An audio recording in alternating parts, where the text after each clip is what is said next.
Oh, nah, wave surfers. I need my wave surfers on this one, man. Tell me it ain't so, man. Well, you telling me, you telling us that they had this architecture built in Salt Lake City, Utah, and then destroyed it. Doesn't this remind you of the World Fairs and stuff like that? Don't this remind you of what they say they keep tearing down in the World Fairs? They build these, beautiful architecture. I mean, look at these antennas on the top. This building is called the Saltair. The Saltair, because it's right there on the edge of this, salty sea, Salt Lake, right? We're talking about the Dead Sea, right? And they try to make it like the Dead Sea's over there in the Middle East, but the Mormons know. The Mormons know. Nah, man, tell me it ain't so. Look at this architecture. If they could build this stuff back in the 1800s, how come they haven't kept building it today? But of course, the excuse is, oh, it was just for entertainment, and then, we had some fires, and then they said they had about 3, 4, 5, 6 fires, and finally destroyed this thing. I mean, what they say? Drop Nation, what it do? We continuing when we were dropping on 150, man, talking about this Dead Sea, talking a little ANION, getting the classroom of the con, natural by law. I had a great time surfing that way. Con, oh my goodness. The con broke it down so it can forever and consistently be broke, man. What's up with this Saltair? They call this lost architecture the Saltair Pavilion, right? 1900 to 1925.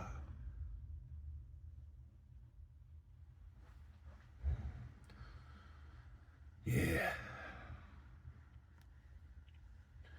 What they say, it says the Saltair Pavilion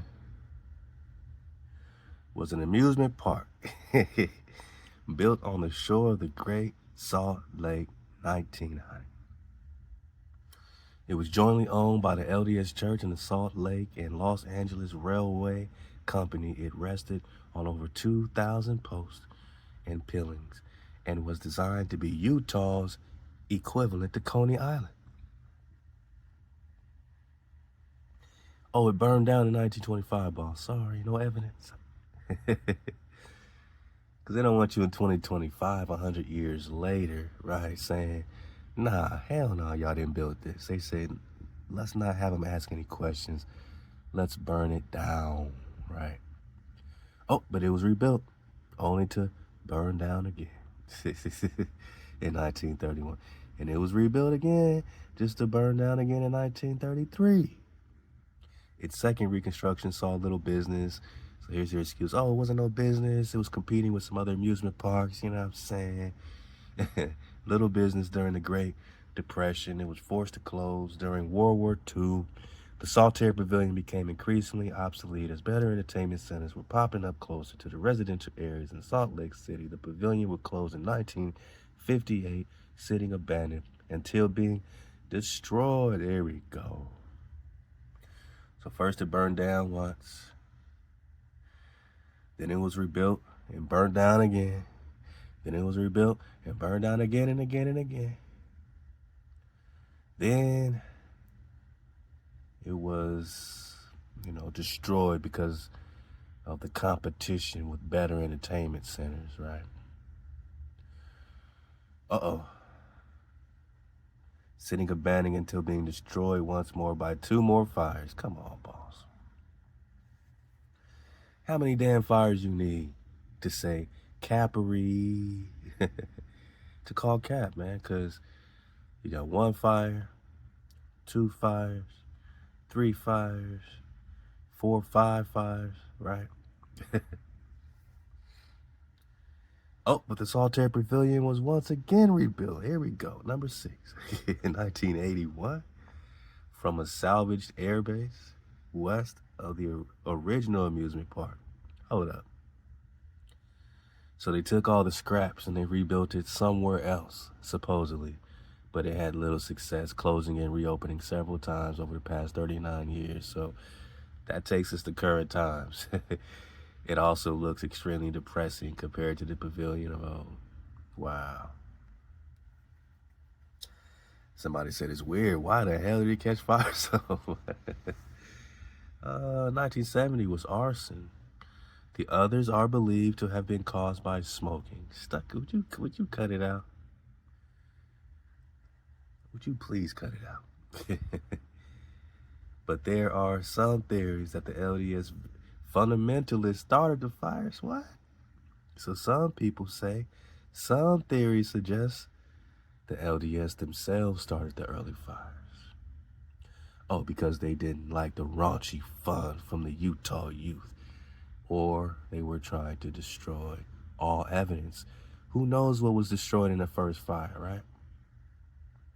Even if it was rebuilt in 1931, who knows what was destroyed in 1925 that wasn't there in 1931? Who knows what was destroyed in 1931 that wasn't there in 33? Same as 67 and 70. By the time you got this salvaged airbase, it's just a scrap of what it was, right? It looks extremely depressing compared to the pavilion of old. Look at these cats taking baths in it, right? Because to them, you know, it's like getting baptized in this holy water. Because we're talking about Holy Land and the Dead Sea. Yeah. What y'all think about this Dead Sea? What y'all think about it? Do y'all think dead is dead? I mean, I never really thought about it before with the word dead, but on that last drop in the title, I put dead/DAUD. It just kind of hit me like dead is DAUD. I didn't recon it. I just felt like dead sounds like phonetically DAUD, like David, DAUD. Then I looked it up, right? Oh boy. The word dead comes from the Proto-Germanic word daudas, right? Which is related to the Old Norse word daur, or dead. The word dead has evolved through the following stages. Proto-West German DAUD. Did David ever, was the name David ever DAUD? My naga, is the Dead Sea, the DAUD Sea? Is the Dead Sea the David Sea or the Prester Sea, right? We're talking Utah, which means we're talking Utah, which means high.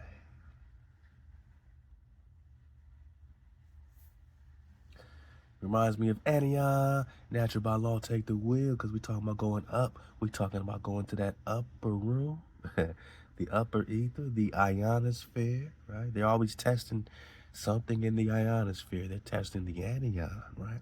They're testing the ANION. They're testing high. Deuteronomy 28, Hawa says, you listen to my commandments, I'll place you high above all the nations of the earth.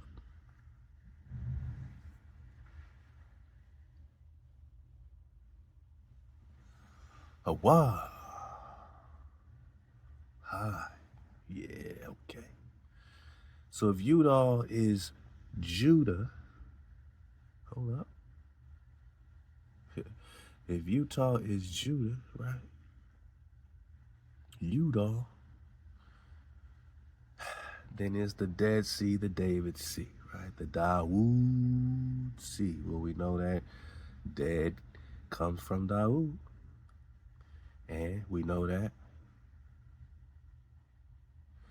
Dawood is the Arabic name for David. And we know that there's a difference between the Arab impropers and the Arab propers. Go surf the wave. We know we're talking a rabbi, David. So David is Dawood. Yeah, Dawood is revered as a prophet, a king, musician, but in Islam, he's just a messenger. Come on, man. No longer a prophet, no longer a king, he's just a messenger. Oh, you're saying he's a Hamashiach. Yeah.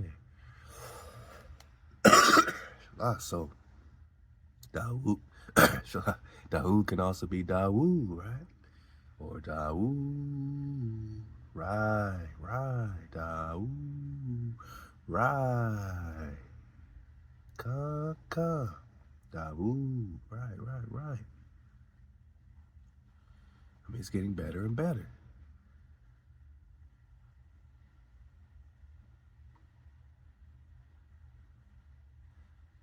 What else they say?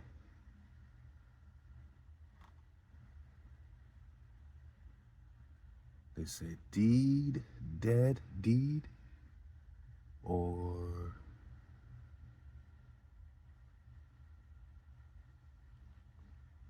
dude, or DAUD, Norwegian, DOD, DOD, right? Or dude. What's up, dude? All this time you been calling each other kings, right? What's up, dude? What's up, DAUD? What's up, DOD? What does this DOD remind you of? Dodie. Dude, Dottie, Dode, Dewey, Daoud, David, right? Dodd, right? Okay.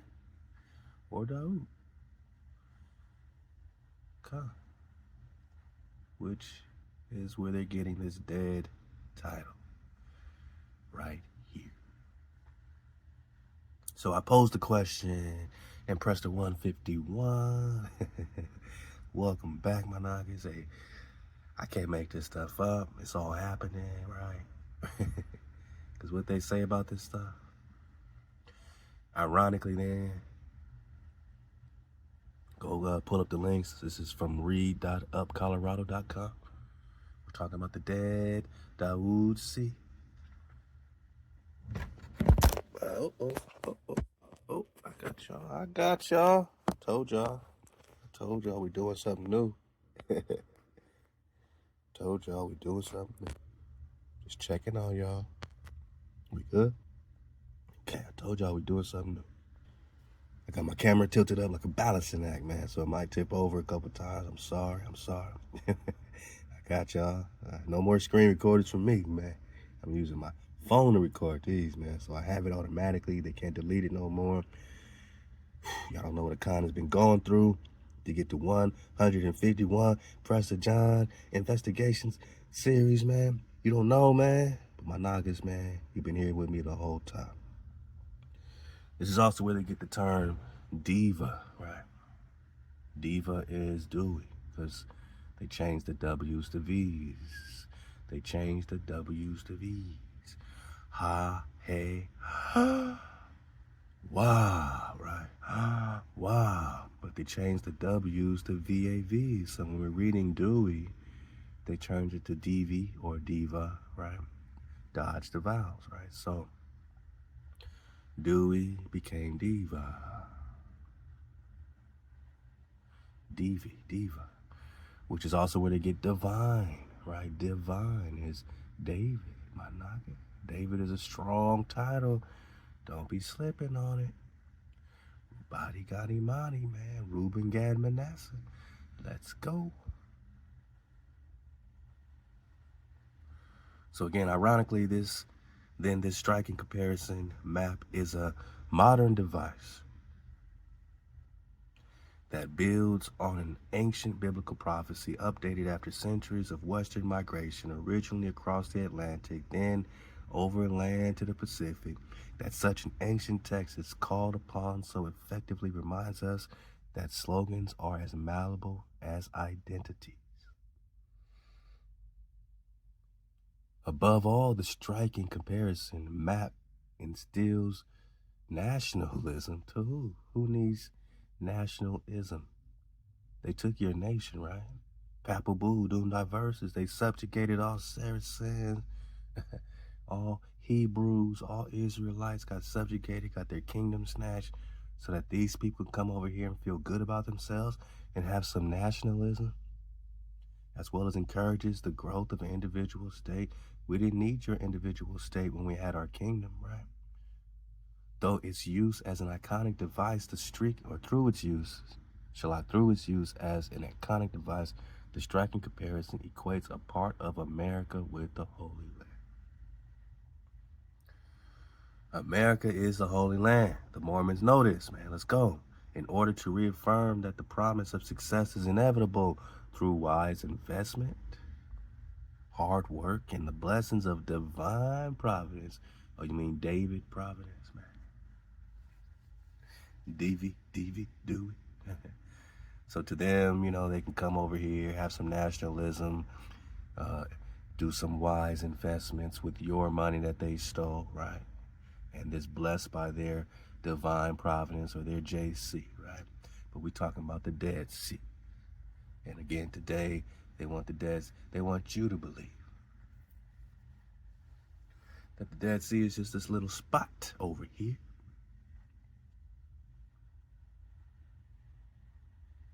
Now, I didn't see this before on the map. You see this right here? Grand Canyon viewpoint, man. What is the Grand Canyon doing over there on the other side of the map? I'll wait. I never hear about no Grand Canyon near Jordan and Israel over there. I never hear about no Grand Canyon over there near the Gaza Strip or nothing like that. Do you? Do you? It's crazy, boss. I think this is body bag for the illusion, boss. What you mean, Grand Canyon? And it's to the right of the Dead Sea or David Sea. And when that orientation, this is what they're talking about over here, of what we're reading, like, it's a striking comparison, right? That this Dead Sea is right by the Grand Canyon over there, which we never heard about no Grand Canyon over there. But over here, we got Arizona and Utah right next to each other, right? The Grand Canyon is connected with the Zion National Park, right? So all this is, you know, we got the orientation right here in America, but they flipped it and put the place names over here and acted like this is the orientation now.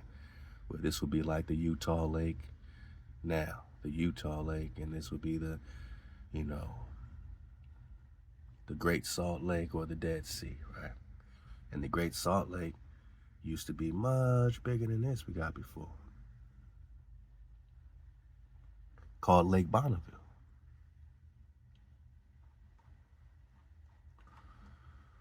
And there's a whole history behind this Lake Bonneville flood that I believe connects with the Anasazi migration, because once these waters started to recede, this correlates with a period of famine that the natives, indigenous, were having that made them have to migrate, research the Anasazi migration.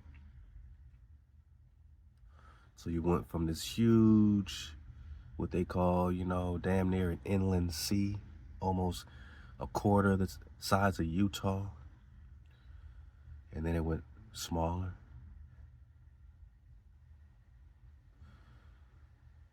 and smaller and smaller, right? And then they started connecting with the glaciation situation. And how does all this effect connect with this glaciation in America that we got before? Where they're walking around the Temple of Harmonics, this holy mountain in the Holy Land, right? But this time they're setting up their Muhammad, their Mecca, their Morocco, and that might be why we are seeing these type of Moorish type of structures all over the place, right? Because they were already here. And it was already a more and more war. This goes back to the biblical war, Moab versus Utah. Isn't there a Moab, Utah? Isn't there a Moab, Utah?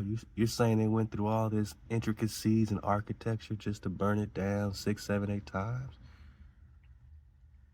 Just to destroy it? And look at these high energy Tesla coils and all this stuff on top for the free energy out the ether, man. They got these ether antennas, don't they?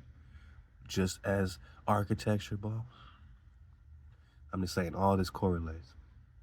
All this correlates to these glaciation lines and how this thing, you know, started to disappear. And their holy mountain of harmonics. And if we look at the dates, and we can correlate that, and again, the glaciation line, so when you see these dots, it's the limit of glaciation. Now, there's glaciers in America, you say? Yeah, apparently. But they're saying the same thing with the Lake Bonneville drop. And this is when Ishmael, this is when Ishmael is deciding to migrate, right? And when did Joseph Smith and the Mormons settle right there in Utah? 1800s, right? So you saying Joseph Smith is migrating at the same time as Ishmael? What does the Mormon have to do with the Mormon? What does the Mormon have to do with the Mormon? Whose story is it anyway? If they already are setting up their Morocco and their Mecca.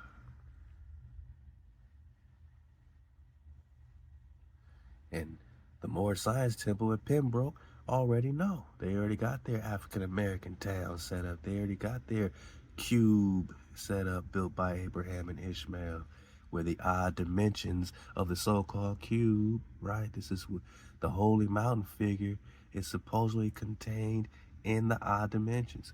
You let me know what this means. It seems like a puzzle. But they were walking around this 350-mile long triangle like they were doing their Mecca Hajj, because they know that they were in the Holy Land, boss. And they're migrating at the same damn time. Let's go, man. Let's go. I'm just saying, this is why you're seeing this. But they're going to make an excuse that it was just an amusement park, right? Let's go. 1886, right? 1880, 1897, on the golden anniversary of the Mormons' arrival in the Great Salt Lake Valley. 1897 is during the period of Ishmael's migration, where Ishmael's doing their holy Hajjs, you know what I'm saying, around their holy temple. Right after the Chickamauga Wars, where X marks the spot, in the Battle of Tippecanoe, where Tecumseh's brother, the prophet, was slain, man, right here. And right at the point where he was slain, they're going to make a boundary and set up their Mecca and their Muhammad's, man.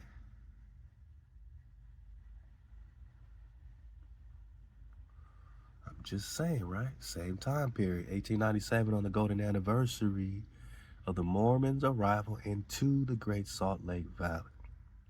A special event called the Waiting of the Waters. The Waiting of the Waters. Now watch what they do. Watch what these hijacks do, right? Witness the baptism of the Jordan River. Where's the Jordan River? Huh? Where's the Yarden River? Left to Horace Butler. Let's go. Whereas that Utah River had long served as a locale for baptism. So the Utah River is the Jordan River, according to the Mormons. And they're baptizing because they heard that David or Prester John would take a bath in this water and turn back to the age of 32 along with his tribe. In his letter in 1165, he said he took 6 baths. Him and his tribe took 6 baths. The whole tribe turned back to the age of 32. So you got living water that turned you back in age, Menaki. That was the truth. Then they used this as some type of symbolic situation where they weren't able to turn back to the age of 32, but they still symbolically were using this water for baptism, in recognition perhaps of its holy or its namesake in the Holy Land, serving the same purpose for nearly 2 millennia. This baptism was more public and promotional. A container of water from the real or the fake, what they call real is fake, River Jordan, was merged into the Utah River. Wow. These hijacks took that hijacked, chapped up water. Yo, Steph, take the wheel. They took their hijacked water and then tried to merge it with the real, pristine, holy water If that's not hijack, I don't know what is. Hijack City, man. You gonna take that hijack water and say this is called the wedding of the waters because you are marrying the fake water with the real water? This ceremonial merging of the waters of the two rivers, Jordan, was both symbolic and cathartic. Cathay, right? Cathay, right? And made real the persistent belief that these waters were natural counterparts. Wow. Now they have their diagram of the real and the fake. And when they say Canaan, we know it's ANION. Yeah. Choose your Canaan. Choose your Canaan. We're talking ANION. Great Salt Lake, you see its orientation with the Utah Lake, right? And this Dead Sea is in the same correlation with the Sea of Tiberias or whatever. So the real, and then there's the fake.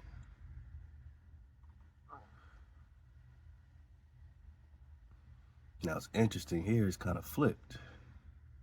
Interesting how they had to flip it, right? Because here you have this Tiberias Sea up here, now called the Sea of Galilee, right? So the Sea of Galilee is supposed to be the Utah Lake, but they had to flip it upside down. Look at this, man. Just to get some orientation. Now they put it down here when it's really up. Just to compare it to Utah, which is Utah high.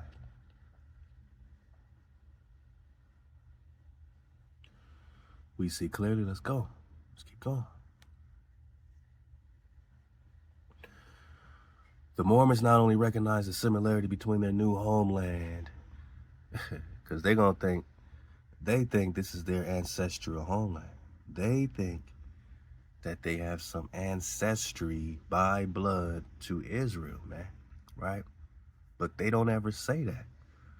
You never hear the Mormons saying that they are ancestrally anything. But maybe they teach themselves that, you know? So they got a new homeland in Utah now. Utah, right? And their ancestral homeland. And again, you never hear the Mormons say that they got any connection with the Middle East, do you? So this is new information to me. I never heard one Mormon say, my family comes from the Middle East and Israel. Never.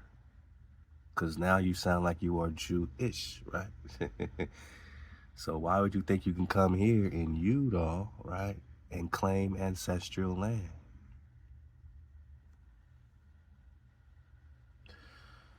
And all this again connects to this Great Basin situation, this Great Desert situation.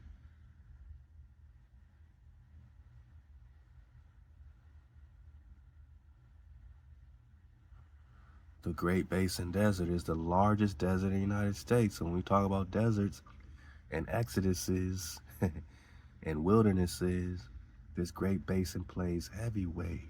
I mean heavy.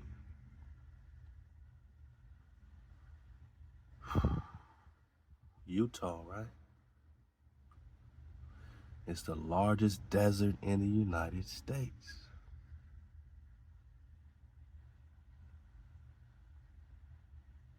Okay.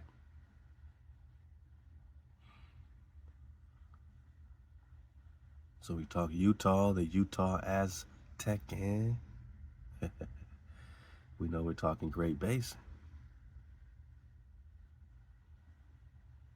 And we know we're talking Judah. And this basin wasn't always some desert, right? We know that. So we got to look more into what they're getting out this Great Basin, because, you know, they've been taking all kinds of stuff out this Great Basin, man. Let's go. So these Mormons think they got some ancestral homeland in the Middle East, or Utah, right? But also helped enforce it by transforming the edge of the Great Salt Lake into the Intermountain West's first orientalized tourist mecca, Saltair. And this is what we just saw right here.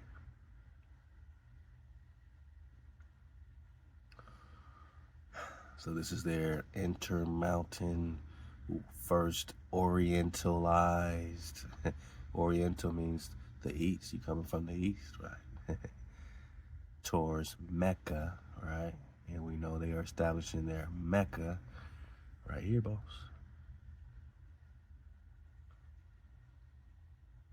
And Morocco in there. Now we got the Saltair. Although the Great Salt Lake presented a somber Dead Sea-like spectacle in 1850s, 1860s, things began to change as the railroads revolutionized travel. By the early 1890s, when the Mormons began to assimilate or Americanize, for example, by disavowing polygamy, de-emphasizing collective enterprises, so they had to negotiate to be Americanized, right? The shore of the Great Salt Lake presented an opportunity to enrich the previously inward-looking Mormon culture, whereas early travelers had complained about the harshness of the lake's salty waters. Now, the unusual nature of this lake, namely its hypersaline waters, so there's something unusual about the nature of the Great Salt Lake, Managi. It's hypersaline. Now, when you talk about like waters within waters, we've seen videos where there's water, like a whole ocean or a whole lake underneath the ocean, right? And it's a different property of water. Now we're talking about this saline situation, right? Kind of connects to portals and different things. So this hypersaline actually lured people, okay? Realizing, and again, this saline also connects with this hydrogen negative situation, this anion flow. Because, you know, you take a walk on the beach, you're breathing in that anion, man. You're breathing in that ionized air, that water, that charged up, you know, atmosphere. You're breathing in. You're breathing the ion. You're breathing the anion. It's connected with the hypersaline waters, and you know all that's connected underground, because that's where Lake Bonneville went. Underground, and now you got the famines popping off. You got these Anasazi migrations popping off because all this water, Lake Bonneville, went underground. They're gonna connect it also to this, you know, magmatic magma volcano situation too, which connects to the primary waters, man. Yosef got to dry. We got that last time. Realizing the lake's potential as a tourist destination, the Mormon church built a huge recreation pavilion there in 1893. Y'all believe they built that? Or they just found it, right? Reached by a 15-mile-long railroad running in a straight line due west of Salt Lake City, Saltair presented an effort to provide a wholesome place of recreation under church control for Mormons, particularly families and young people.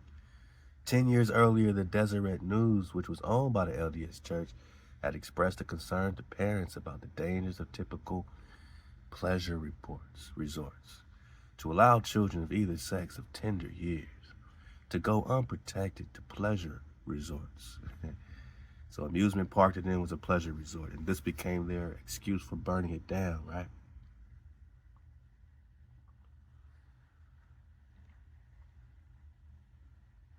Because some theories suggest that the LDS fundamentalists started the early fires because they didn't like the raunchy fun the Utah youth were having at the pavilion. Yeah, they said it's these pleasure resorts where all classes mingle indiscriminately is criminal. The paper was especially concerned about practice voluptuaries and rough elements who provide a bad example for Mormon youth. Given the church's concern, It is interesting that the architectural style chosen for the huge Saltair pavilion was Moorish. What does the Moor man have to do with the Moorish? Man? The Mormon-owned Deseret News described the stunning effect the building created at Lakeside as follows. Quote, the magnificent pavilion rising Venice-like out of the waters in stupendous and graceful beauty, deepened in its semi-Moorish architectural lines. These people had horse and buggy, man. They weren't designing no Moorish architectural nothing, man. The suspicion, because it is suspicious, the suspicion that what one saw was not firm structural reality, but a rather delightful oriental dream. That is not surprising, considered that Saltair's lavish, eclectic design expressed a high oriental style so common in pavilions and amusement parks everywhere. So common. In amusement parks everywhere, they got this oriental, Moorish architecture. Like Disneyland, boss. Look up Disneyland, you're going to see the same thing. Did they just find Disney World and then repurpose it into an amusement park the same way they found the Saltair and repurposed it into an amusement park?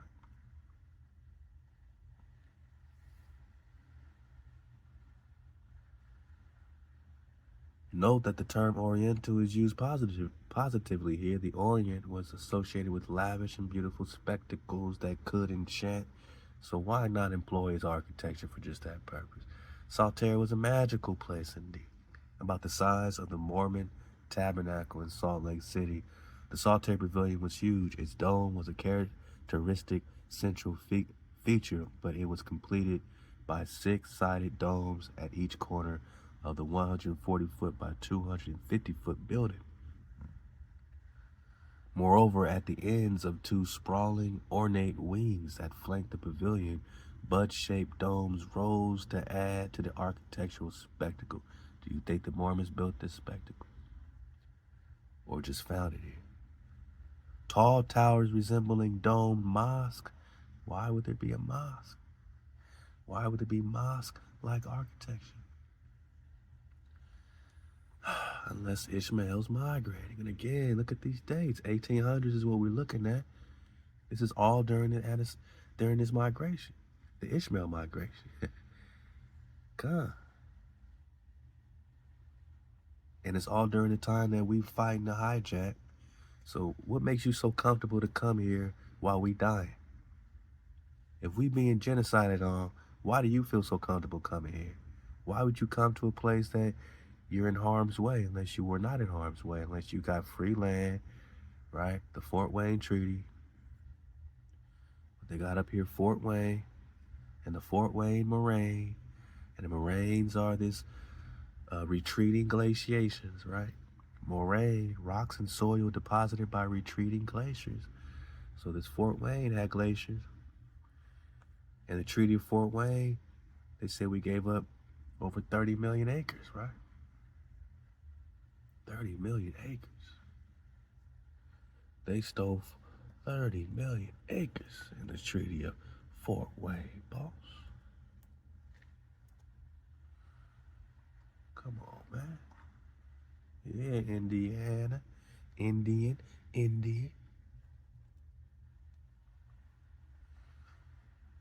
Ooh-wee. How much?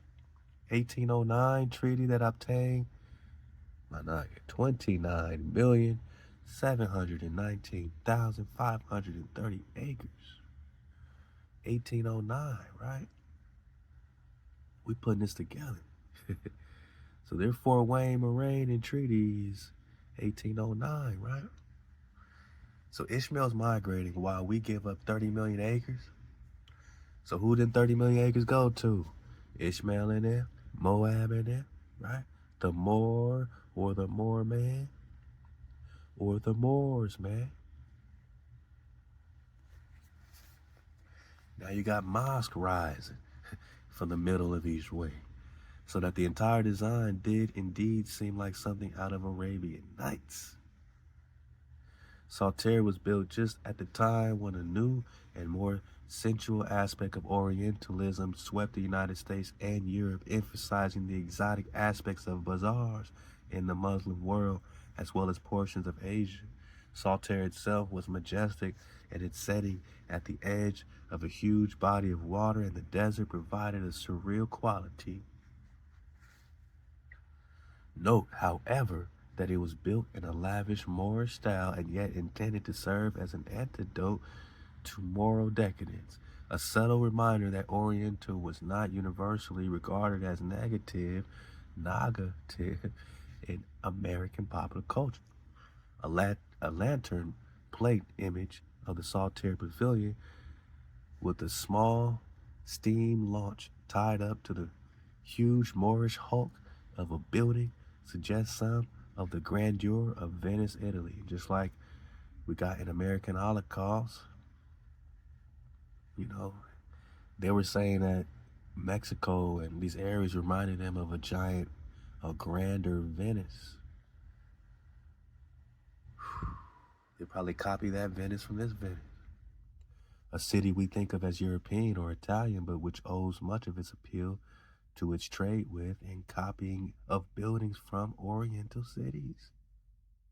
So Venice, just like we just said, they copied their style from buildings of the Orient, in this case, America.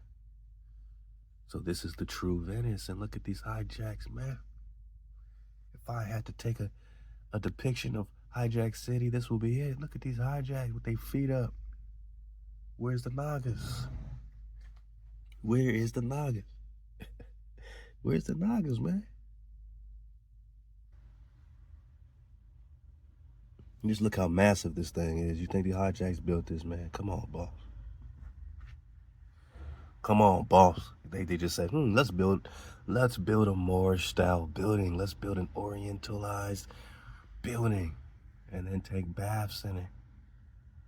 Like they're in holy water, right? Look at them. Like they in holy water. Bathing with their shirts on. These hijacks is something else, man. Bathing in the Great Salt Lake. Moorish style. Let's go. Colored postcard views of Saltair reveal how impressive this orientalized pavilion appeared in the early 20th century. One popular postcard bathing in Great Salt Lake, Saltair Beach, published in around about 1910, features bathers, some standing, some evidently bobbing like corks in the lake's salty water.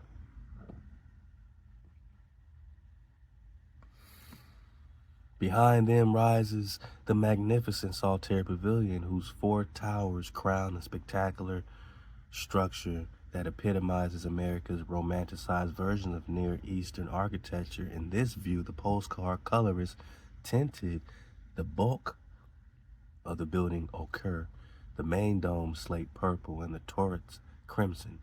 These color combinations, so popular among Orientalist revival architects, heighten the building's ornateness and further add to its exotic and sensual quality. Oriental-style buildings such as Saltair are based on antiques, which constitute what the late French philosopher John Baudrillard calls marginal objects. Rather than functioning as the originals, they answer to other kinds of demands, such as witness memory, nostalgia, escapism. They want to escape, all right. Although inspired by mosques, palaces, and other buildings in the Near East, they have a different meaning in the American West. Their presence has atmospheric and symbolic value, but is suspect. Likening a fascination with such objects, Oriental rugs, Oriental-style buildings, to imperialism. Baudrillard cautions that these ancestral objects, sacred in essence, but desacralized, because they're being desecrated. When you see these hijacks in your water, in the David Sea, the DAUD Sea, they are desecrating the waters. They are bringing their hijacked water over, trying to make a wedding of water, right? That's called syncretinizing, man. They are mixing hijack with something pure. Man, that's called adultery, right? Yeah, that's called desacralized, because it's no longer sacred, desecrated, are called upon to exude their sacredness or historicalness into a history-less domesticity. Because they are history-less, so they're stealing your history, and this is why it is desacralized, because you're taking our history, and you are history-less.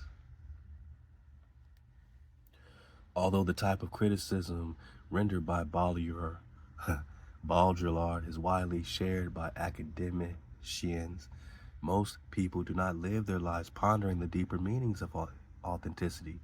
They easily succumb to the magic of such imitations. In a remarkably candid retrospective article titled Xanadu by the Salt Flats, Memories of a Pleasure Dome, Western writer Wallace Stegner recalled Saltair in the 1920s as an enchanted place whose onion domes float on the desert afternoon, and whose halo of light at night pales the stars, in addition to the sound of gritty salt underfoot or the sight of potted palms glittering with salt-like tinsel. Stegner was impressed by the smells of the place. Here at the Great Moorish Pavilion that rose on pilings out of the lake, Stegner cooked burgers and hot dogs during the summer.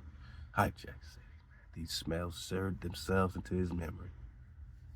As Stegner put it, the incense of hamburgers and hot dogs made him rise on my hind legs with a spatula in one hand and a bun in the other, and give voice to the atavistic howl, a nasal, high, drawn-out utilation or ululation, like that of the muezzin from the minaret or a coyote on a river bluff.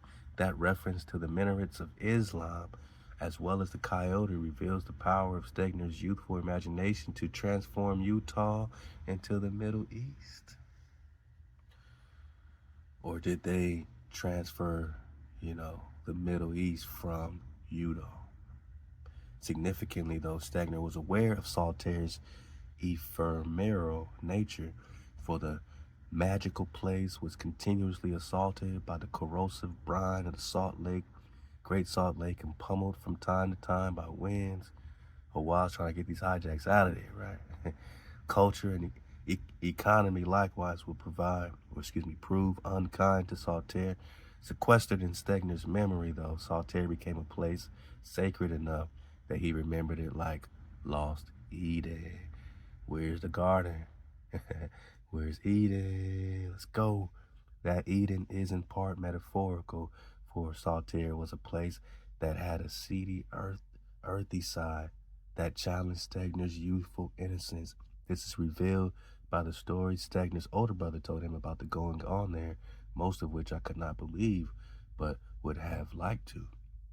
Stegner's and the nation's morality were changed with age, but the point of his entire essay is that his time there was sacred and never to be repeated, like Xanadu. This pleasure dome was never built, but rather was decreed. It rose like an exhalation. Are you saying that you didn't build it?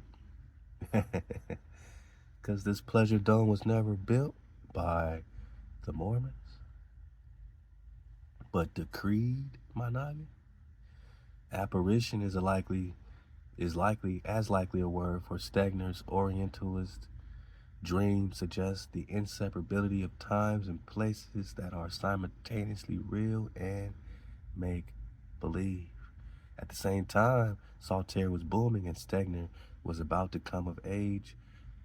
Utah was changing into a more cosmopolitan state, but it would forever owe a debt to the early Mormons' transformation of wilderness into Zion.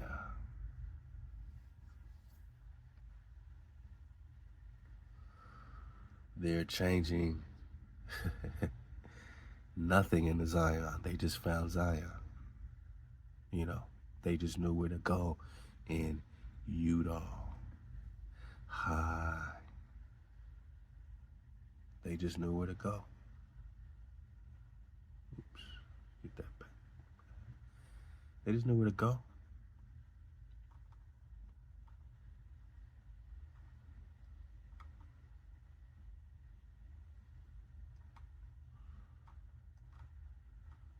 Yeah, man.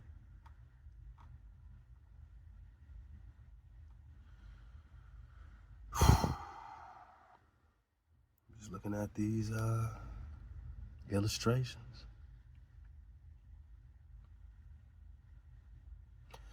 Camp 72, huh? Come on, Managa, look at this, man. This is all what they found here.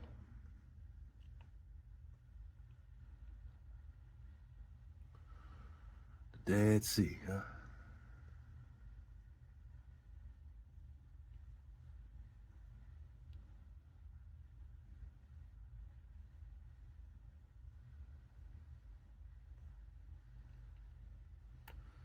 So you got the drop, obviously. This is a lengthy article. You see how they're bringing it into these comparisons, right in your face bone, you know what I mean, of Holy Land, of Jerusalem, and this Salt Lake situation that they're calling New Jerusalem. Mormon city, right? You see Jerusalem right here on the map. Utah. Can't make this up, boss. We can't make this up. Native to the Mojave Desert, the Joshua tree. Yeah, we be hearing about the Joshua tree, or praying tree, as it was sometimes called. Conflates prickly desert vegetation with the biblical prophet. So why is it called Joshua tree? It has something to do with a biblical prophet. Gotcha. Wow.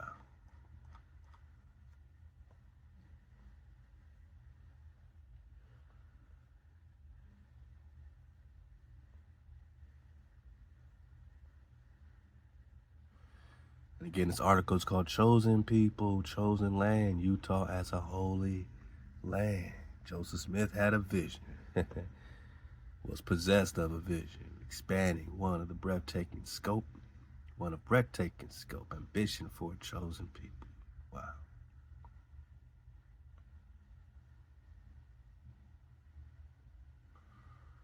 No, we just belly flop.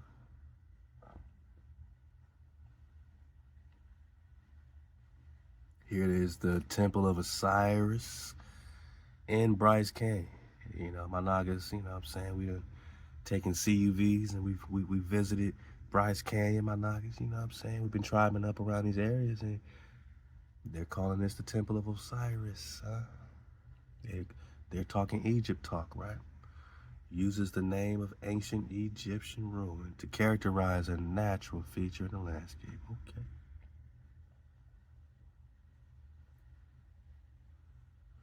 And here we got the walls of Jericho in Utah, Cedar Breaks, which is near Cedar City. And we've been saying if they switch the C's and the K's, is this just Kadar, the biblical Kadar? Uh-oh. Uh-oh. Yeah. All right.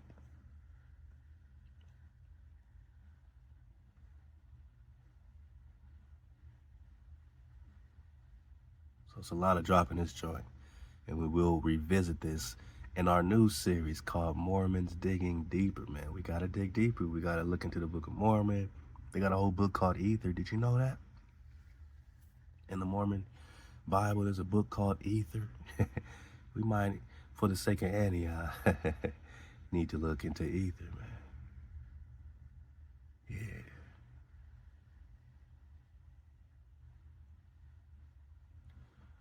Robson's Sinners and Saints reveals much about the process by which landscapes and people of the New World were orientalized. Sometimes Robinson's references are direct. For example, he describes the barren countryside south of Monte, Utah, as white with desperate patches of saleratus, the saline efflorescence with which agriculture in this territory is forever at war and resembling in appearance, taste, and effects the R-E-H, of the Gangetic plains. We're talking about the Ganja, like the Ganges.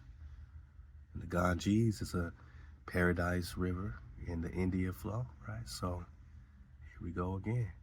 Note that Robson here relies on more than one sense, appearance, taste, and so forth to describe the countryside, a not so subtle way of reminding the reader that Robson himself has personally experienced the original place and is thus qualified to comment here as in India. What does America have to do in India? Superior. Irrigation is the only known antidote, and once the farmers wash it out of the soil, get crops growing, and the enemies retires. In other places, Robinson describes the beauty of the landscape using the same comparative and orientalist model. So we're comparing America to India, we're comparing America to the Middle East, the yucca tree, the American yucca tree or the Joshua tree, transformed into biblical character through process involved with both folklore and popular culture. We shall call them Joshua trees.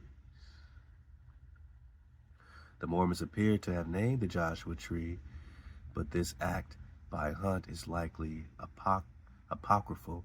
It first came to us in the 20th century, reinforced by Maureen Whipple's The Giant Joshua, 1942. So, you know, if you were in Cali, you know about the Joshua tree, man.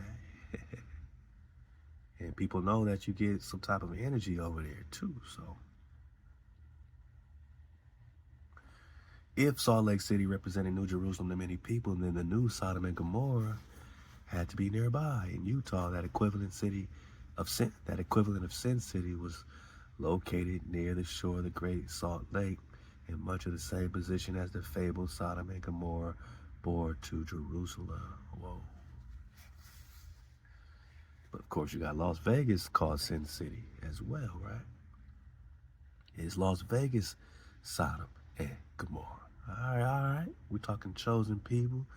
We're talking chosen land. I can't make this up. And it's all happening at the same damn time. So let's get it. So again, we got this original depiction of the Lake Bonneville or the dead DAUD or David C. You know what I mean? And Salt Lake Desert. Right in this Great Basin area.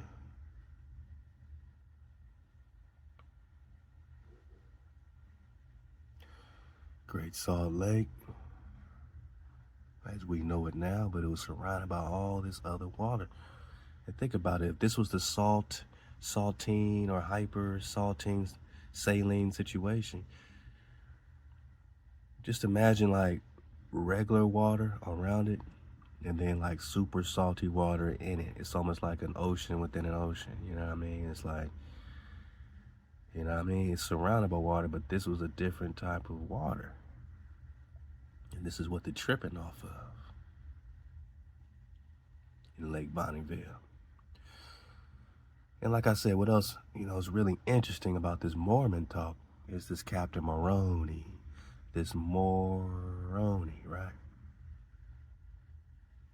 According to the Book of Mormon, Captain Moroni was an important Nephite. Remember, these Nephites connect with this Israelite flow, one of four groups said to have settled in ancient Americas. Ancient America. So they broke it down into four groups that settled in ancient America, right? These Nephites. And who's the captain? Who's the chief? Moroni, right? And more just means great. You know, they copy it today, but it just means great. I want more chickpeas, man. I want more chickpeas. I want more, right? So, you know, don't get thrown off. You know, see the bigger picture, right? Just like Mongo means great. This Captain Moroni was an important Nephite military commander who lived during the 1st century BC. They also say that Forbidden Histories of America, David Lowe says that this Bravo, right, this Sylvanus, you got Sylvanus Totaxis, right, you got Sylvanus Bravo, and that he's popping off the Swanites at the same time in the 1st century BC. So what does this Moroni have to do with Sylvanus Bravo? He is first mentioned in the book of Alma as the chief captain over the Nephites. Captain Moroni is presented as a righteous and skilled military commander.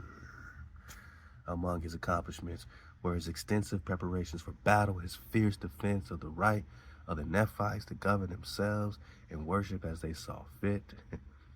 Captain Moroni shares a name with the prophet Moroni. So there's a Captain Moroni and a prophet Moroni, described in the Book of Mormon as the last Nephite prophet. So this Moroni is like a title, right? You got a captain, you got a prophet, historian, military commander. So he's also a military commander. So how can they not be the same people? So you got one military commander named Prophet Moroni, another military commander named Captain Moroni, you know what I'm saying? You got one prophet, one captain, both are military commanders. According to the LDS movement, became the angel Moroni. And then he became an angel. So you got an angel Moroni, a prophet Moroni, and a captain Moroni, man, who presented the golden plates to Joseph. Huh?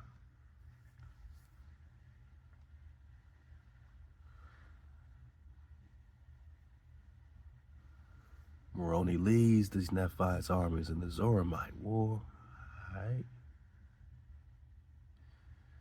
I mean, dig on it. But this is why we got to dig deeper. This is why we need a whole series called Mormons Digging Deeper, because what does this Moroni have to do with Tarazont? North America, South America, Antarctica, right? Tarazont means Holy Land, right? We got that. But in the middle here, right by the gateways, is the Pia Morania, the Moroni Felix, the Moroni Fativa. What does moron and Moronia have to do with the Captain Moroni and the Prophet Moroni and the Angel Moroni? Because we got it on the maps. What has it got to do with Antarctica? The freeze over and the little ice age and the glaciation lines. I'm just saying. Just keep Tarazont in mind. Keep your orientation pies. Keep your orientation enchiladas in mind when we talk Moroni, man. Because we're just talking Moroni.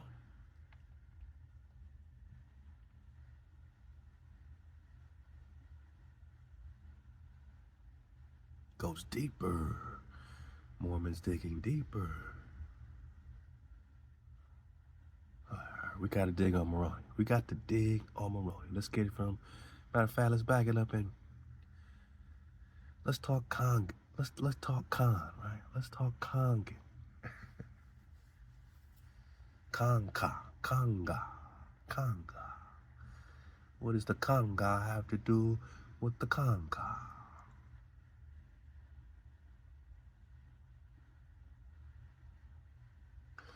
What does the Konkai have to do with the Konku, have to do with the Konge, or the Konga, or the Ganja?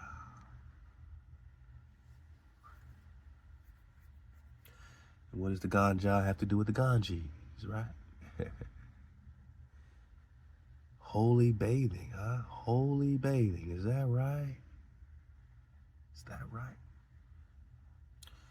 And why is the Ganges on the map in North America.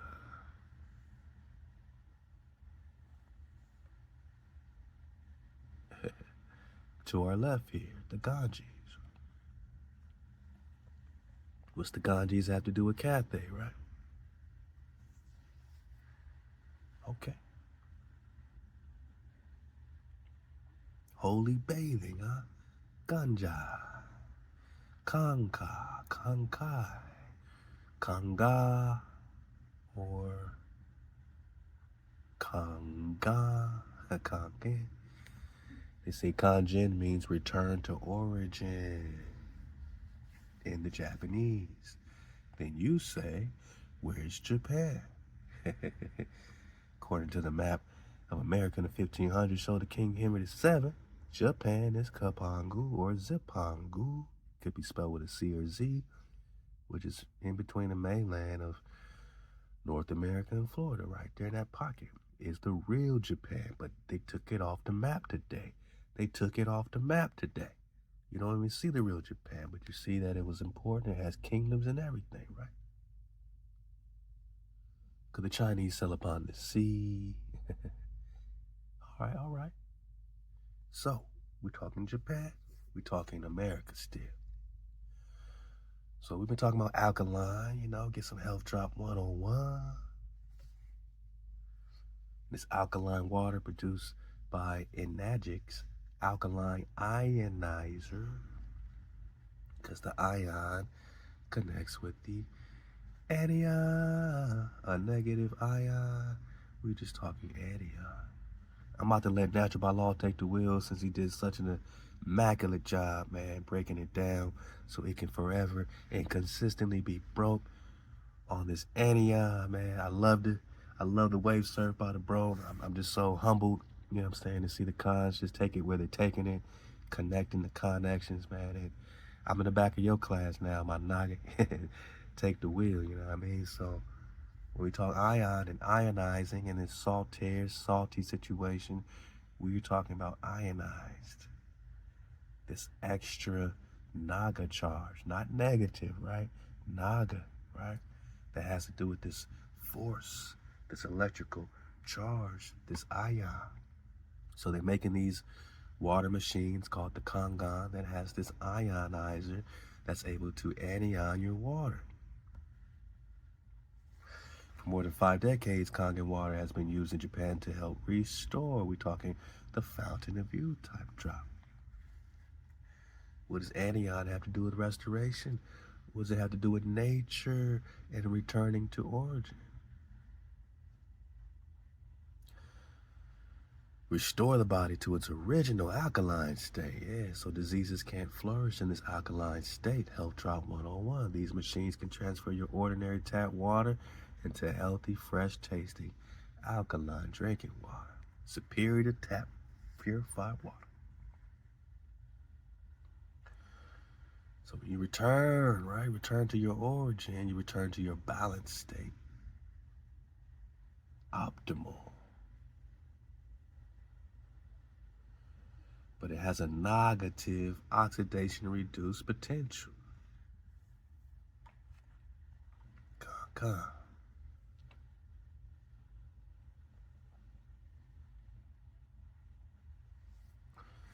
What makes these jabronis different? What makes you different, man? Oh, you made in Japan? That's what makes you different. Our machines are individually assembled by artisans, and then inspected, tested, certified. I mean, water ionization. So can we build our own machines? I heard these cost like six racks, $6,000, something crazy. The 5 types, okay. The human body is comprised of over 70% water. This is no exaggeration to say that the basis of vitality and long life is water, the fountain of youth, right? Enagic offers safe water that can be used with confidence to benefit health, beauty, cleansing, and cuisine. Okay. So you got strong Kangen water, pH 11, which is not for drinking. Strong Kangen water preserves hygiene in your daily life due to its strong cleaning effect. So you use this one for cleaning, not drinking. It has dissolving and heat conducting benefits, food preparation, cleaning. Okay, I could dig it. All right, water for cleaning and food prep. You got the pH 8.5 to 9.5. This type of water is perfect for drinking and healthy cooking. So you can drink the one between the pH 8.5 and 9.5, but the pH 11 is too strong to drink in terms of the ionizations. All right, and then you got the clean water, free of chlorine, rust, and cloudiness. Neutral water is delicious drinking water, preparing baby food, taking medicine. All right, so it's not as like medicinal, you know what I mean? It's kind of like the normal flow. You want to drink regularly, just as clean water. Beauty water, slightly acidic water, is recognized for its astringent effects. It's terrific to use for gentle cleaning, beauty care, face wash, health care. So it's more to wash up, and it's this one pH 4 through 6. Then you got the one more acidic, not for drinking. This water has cleansing properties. Use strong acidic water to clean kitchen utensils, countertops, and more to prevent cross-contamination. So, you know, I got to get some drop on it, of course. But what's the difference between this cleaning, the acidic cleaning, and the strong one that is, you know, for food prep and cleaning? So, you know, got to get some drop. Checking it out, just checking it out.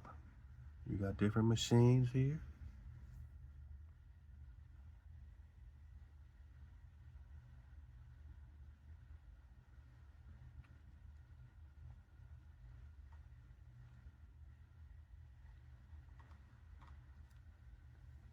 You know, I'm looking for the prices on them, but don't know if they put the prices on it or you just got to contact them.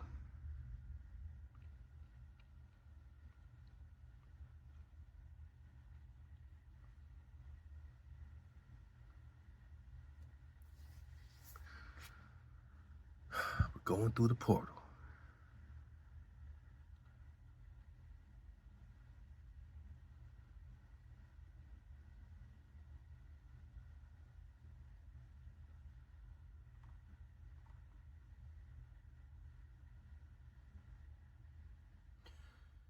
Whoa, there we go. 4,480. That's just for this joint here. I mean, I'm just letting you know how they're getting you. So, is it worth it? I mean, from what I hear, you know, it's good stuff, man. You know, but again, can we find a way to naturally do this ourselves? Is this what the Fountain of Youth is all about? And do we have to bring the Nagas, the tribe, to the Fountain of Youth literally? Or can we take a bath in this water by bringing it to our homes in 2025? You know what I'm saying? Yeah, I mean, and what's the alternatives of this con water? Again, hydrogen-rich water. You know, they've done articles or experimentations and sciencey stuff, scientific, you know, exploration on this. This is from the National Library of Medicine. All right, so they say hydrogen-rich water has emerged as a novel approach in the field of health, wellness. It is believed to have therapeutic antioxidant properties. So the same way they taking baths in this water is the same. Like before, they didn't need the machines, right? They just came and took a bath in the Great Salt Lake, in the so-called Dead Sea. But the Dead Sea is giving them life. And I feel like they're calling it the Dead Sea just to throw us off. So we like, ooh, Dead Sea, stay away, right? But this is the DAUD Sea, right? This is the DAUD Sea. So we know we talking David. Con. And they taking baths in it.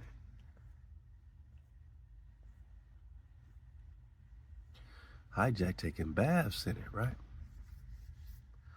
Are they doing that to get this therapeutic antioxidant property that can neutralize harmful free radicals in the human body? It has also been shown to be beneficial in mitigating oxidative stress-induced damage through its anti-inflammatory, anti-apoptotic pathways. We aim to conduct a systematic review to evaluate the potential benefits of hydrogen naga water, right? Oh yeah, we don't need no tenderoni when we got that water.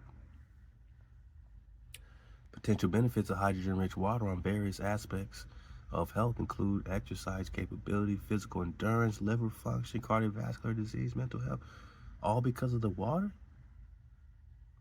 So what happens when they jam up our water, like, you know, all the chemicals in the water, all the lead poisoning? Shout out to my Nagas in Flint, Michigan, right? They don't even let you get basic tap water no more, right? They just jam up the water completely now. Fluoride in the water now, right?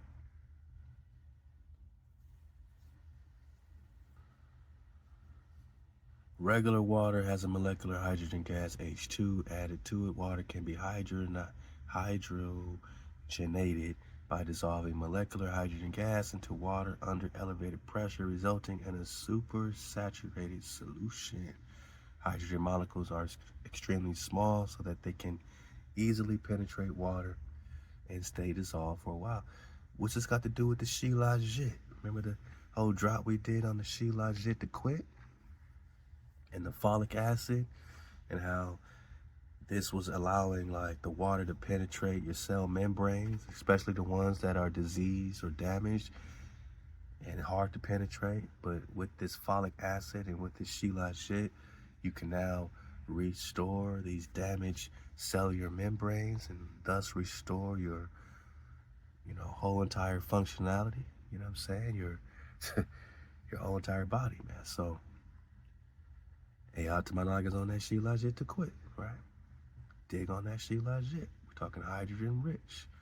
We're talking anion, a negative ion of hydrogen. That is hydrogen atom that is captured in extra electron. The hydrogen anion, right?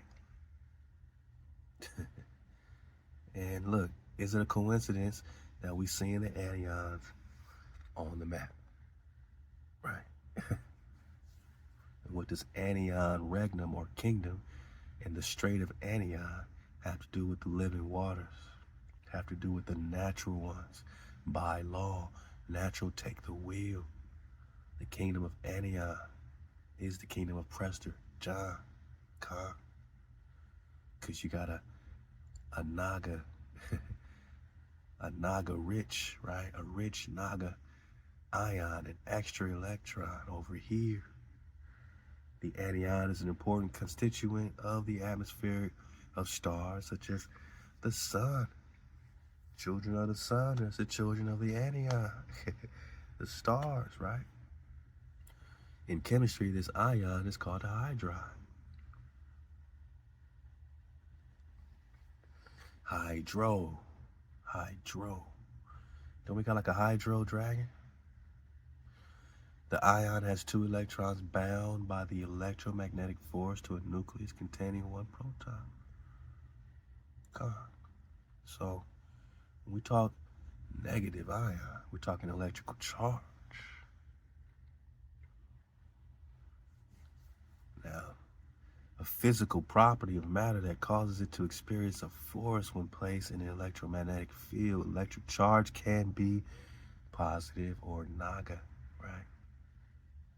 So just like we got to flip the Dead Sea to David, DAUD, we got to flip the negative to naga, right? Because just like they did pros and cons, they flipped our pros and cons. Now you got pros and cons like a negative connotation, but in reality, the con is the priest. Like charges repel each other, and unlike charges attract each other. An object with no net charge is referred to as electrically neutral. Early knowledge of how charged substances interact is now called classical electrodynamics and is still accurate for problems that do not require consideration of quantum. Are we back to the quantum, boss? The observer changes the behavior of the particle, right? The electric charge is a conserved property.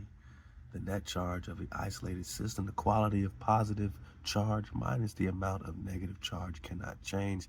Electric charge is carried by subatomic particles, right? And the particle knows when it's being observed in quantum. So this anion has to do with these particles that know when they're being observed when we talk the quantum effect. Ooh. And did you know the quantum effect has everything to do with the hydrogen wave function? It goes deeper and deeper because you're just talking about adding an extra hydrogen charge, right? And if the quantum double slit experiment is proving that the particles know they're being observed, and so does the anion. Anion knows when it's being observed. So you ain't gonna get that fountain of youth if you're not observing, right? If you're not listening, if you're not hearkening to the code, to the commandments of Allah. The code itself is a particle that knows when it's being observed, man. And when it's not being observed, it's all happening. It hits the entire wave function, which is good and bad. When it's being observed, it hits one particular point, which we call paradise, which Hawa says you're going to get these blessings when you come in, these blessings when you go out, if you listen to me. If you don't, you get the curses, right? So if you don't listen, if you don't observe, you get it all happening, which can bring the curses as well. When you do listen, you don't get the curses. You get one point, which is just a Baruch, just a blessing. The Anion knows when it's being observed. The Prester knows when he's being observed. Because now you know you got one shepherd, and we, Hosea 3, we seek Hawa and King David in the end of days. But first you seek Hawa so that DAUD knows that you're observing. Naga, in ordinary matter, negative charge is carried by electrons and positive charge is carried by protons in the nuclei of atoms. If there are more electrons and protons in a piece of matter, it will have a negative charge. So more electrons give you a Naga charge. And if there are fewer, it will have a positive charge. Okay. Or if it's equal, it's neutral. Got you, boss. We just talking the charges, man. It's okay. We got it. We just talking anion. Natural by law. So, in the Bible, the anion got changed to Arnon. But originally, we got this time and time again. We're just talking about anion.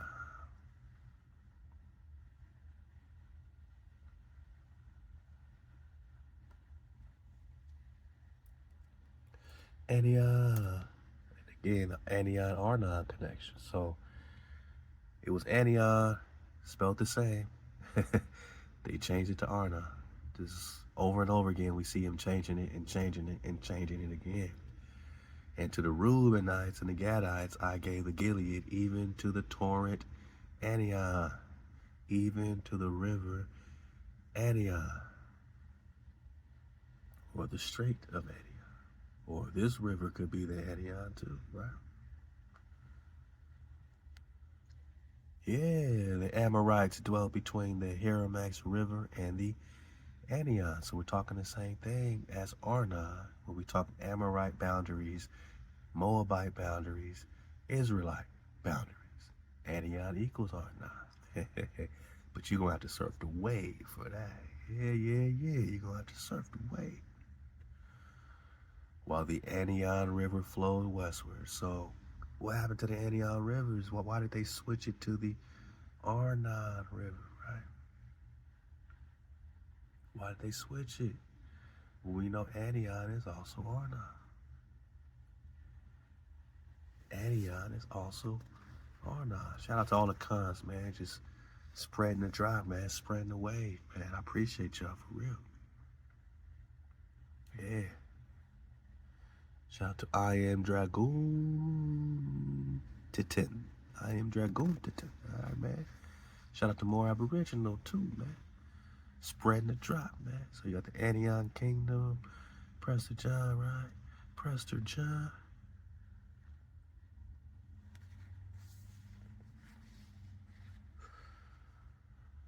It's all happening. The Kingdom of Antioch, right?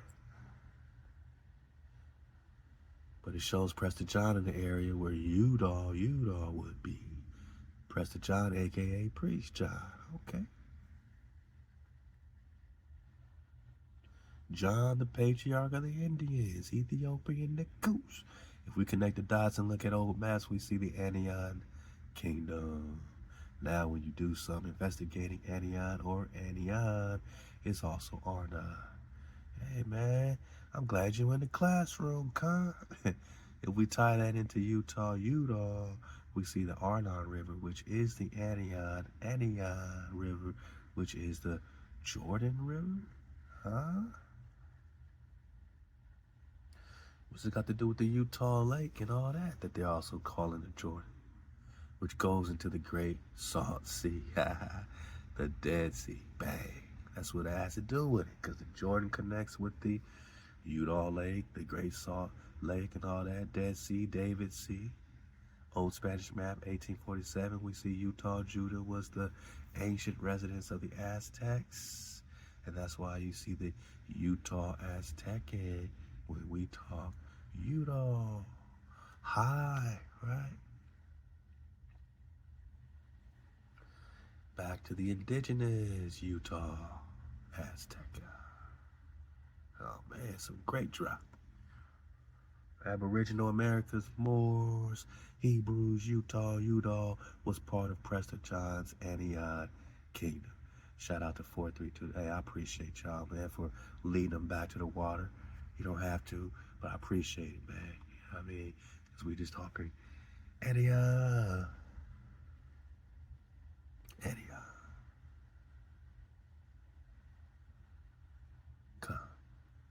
So, the river Anion was reached, which forms the northern boundary of Moab. Anion forms the northern boundary of Moab. I'm just belly flopping, right? Surfing away, so you see clear.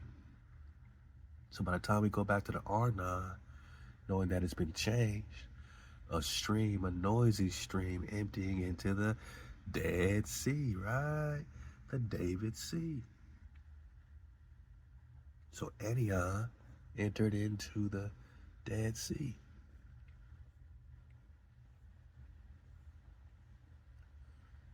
Or the Jordan River goes right here into the David, which Horace Butler calls the Yarden Sea. So this therapeutic properties they're getting by bathing in it is direct anion from the anion. I can't make this up. They're getting straight up anion, right? Electrical charge and extra electrical charge, electromagnetic force, man. Hey, press the 151. We just talking about anion. Electromagnetic force, energy, frequency, and vibration, which is the boundary between the Amorites and the Moabites, and later between Moab and Israel. So why would this David Sea, right, be the boundary between the Amorites, the Moabites, and afterwards Moab and Israel? This is what they were fighting over. These are the boundaries they're fighting for before the Mormons and the Moors were taken over. What does the Moor got to do with the Mormon? What's it got to do with Muhammad in there, right? Mecca, Morocco. And why are they migrating at the same time as Joseph Smith, man? What does the Mormon have to do with the Mormon? So we're talking boundaries, very important boundaries. Ravine or wadi with its mountain torrent, which formed the border Moab, between Moab and Ammon, now known as the Wadi Maji or Mojiba, which is why they got the Wadi on the map.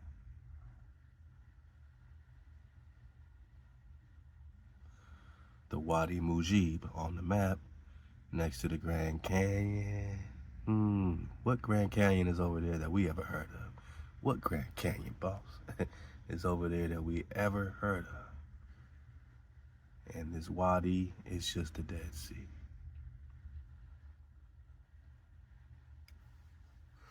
It has sources both north and south which unite, and its stream running nearly east and west rushes through a deep ravine, falls into the Dead Sea.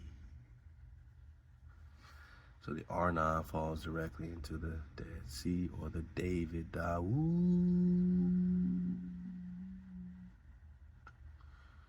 The DAUD, right?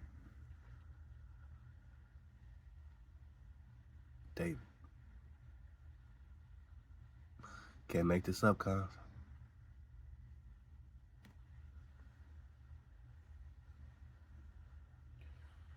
Wow. Look at them putting it over here, Anon River. Y'all better stop playing when we know this is ANION. Stop the capping. Hey, your self-primary water, man, we need to dig more on this primary flow. And that's for sure. This magmatic water, juvenile water, aqueous phase of equilibrium and minerals from mineralogies.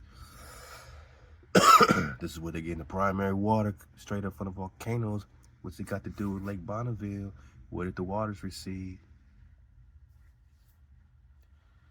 And where did this water come from? We're talking about magma chambers. Crystallization of igneous rocks, silicates. Yeah.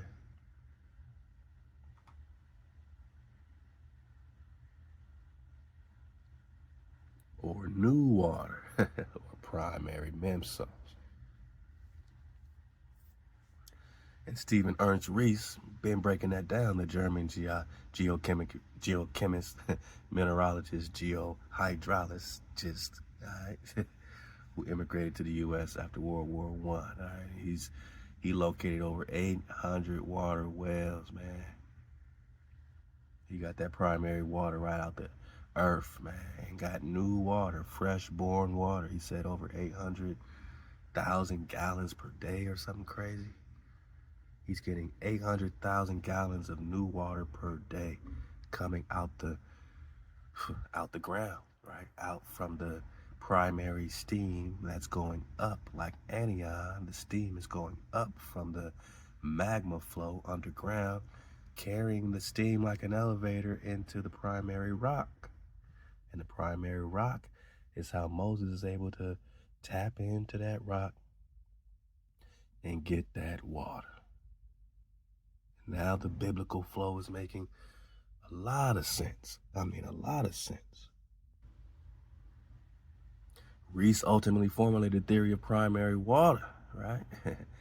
And through the applied science of geohydrology, the study of surface waters of deep earth origin, worked to end water scarcity globally. Rees's theory of primary water was criticized in mainstream geological and hydrological publications. A number of wells cited by Rees as examples of high-yield primary water were found on analysis to be meteoric origin. In addition, several wells drilled by Rees did not perform as he had promised, although the existence of large reservoirs of water deep underground are not disputed. So they're trying to over here throw some smut on them, like, oh, well, all of them didn't perform. But we cannot dispute that there are large reserves of water deep underground. Stop it. Stop it, man. And again, Moses hit that rock, right? In the Bible, Moses struck a rock to produce water for the Israelites to drink on multiple occasions. Dang, okay, you got Exodus 17. After the Israelites complained for water near Horeb, God told Moses to strike a rock and water gushed out. This water was coming from underground, from the volcano steam, man. It's primary steam at the primary rock, forming primary water gushing out. This was a miracle that taught the Israelites to trust Yahweh to provide for their needs. Numbers 20, when the Israelites complained for water again at Kadesh, Moses struck the rock twice with his staff, and water again gushed out.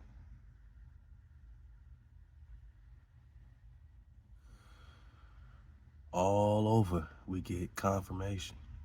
Now let's talk more ANION. Love to natural. We're going to belly flop, and it's hard to belly flop in natural's classroom because all the information is good and amazing and just, you know what I mean, mind blasting information. So y'all go check in and meditate in this 3-hour, 27-minute classroom. And we in the 3-hour club, 4-hour, 5, 6-hour club, because there's so much drop to drop. Like you would think we slowing down, but we just tapping into more water the more we dig, and we find more maps of ANION. Let's get mappy. Natural by law, con, take the wheel. Wow. Wow. And you know we're digging on that ANION Regnum. That ANION. Yeah. You know what I'm saying? Because when you're surfing the wave, surfing the wave is always a special moment. This is what we do. We come together. So gather around this campfire. Everybody come and gather around this campfire. Let go. We got a wave to surf. Con. This is strictly for the loved ones. Wave so surfer. I would extremely appreciate it if no hijack be allowed.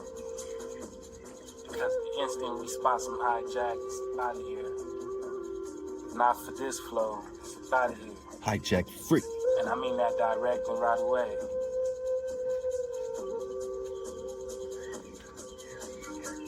Shalom to the real one. We gonna continue. So I just want you to be able to meditate on what we're looking at right about now. You know, the good Ak is always showing us maps of ANION, but I want to basically let you focus, right? And just see like how everything's, or for what you can find recognizable. See what's recognizable. And at the same time, you still see ANION.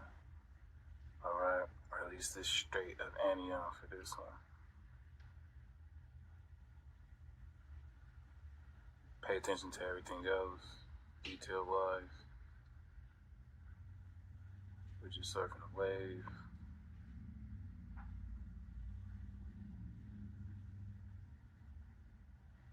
Alright. And we've, definitely surfed the wave before. Sometimes we run into the Prester, upon this magic ether bus, man. It's just what happens when you big wave surfing with the tribe. And it's always an amazing vibe at the very least, man. We know we're gonna get some drop. My bad. So, considering how we've done these before, this is always representing something, right? They're always letting us know specifically this was of attention. It was a high interest. All right, very inquired about, and that's usually never, just for no reason. This ANION regnum, this kingdom, and I kept thinking, like, what's really being said, and as you should already know, surfing the wave of natural is when we surf the wave a certain way and get that vibe a certain way, you got to see it through. And that's kind of how this one is going to be. And I just want this to meditate on your mind, a little bit.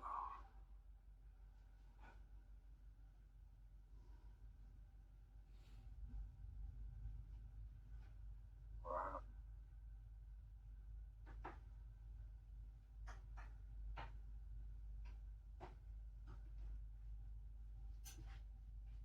Very interesting. Sometimes we ask certain questions, and the answer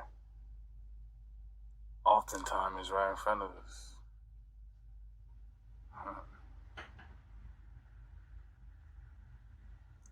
Shalom to the loved ones, man. I hope everyone's doing well. I had to remind myself on the last drop we did, this is from a book called The Lost Kingdom of ANION Regnum, where we dealt with the origin of the name ANION from this author's perspective. And it was a Welsh word with roots into the Celtic or the Celtic, meaning nature, temperament, and powwow. And I think that that's just really funny because we're really still within that same charge. So if ANION really means your powwow, surfing the wave in the year of the Drake Khan, I see this as your natural powwow. You know what I'm saying? We're digging on your natural powwow. Hey, how to the loved one, man, to the good bro, to the good eye. We just talking about your natural powwow. So ANION being the natural power, ANION being the natural power, the regnum being the kingdom. You're talking about the kingdom or the dominion of your natural power, Shabbat. Wow. Keep in mind. And what's nature? In the dictionary, man, they just refer to that which is created by Hawa, created by the creator, right? Creator created is nature. God created his nature, right? People of Hawa are natural ones, right? So the ANION nature flow lets you know that this is the kingdom of Hawa. Mind, they're gonna tell you that ANION is obscure. ANION. And we know what that means.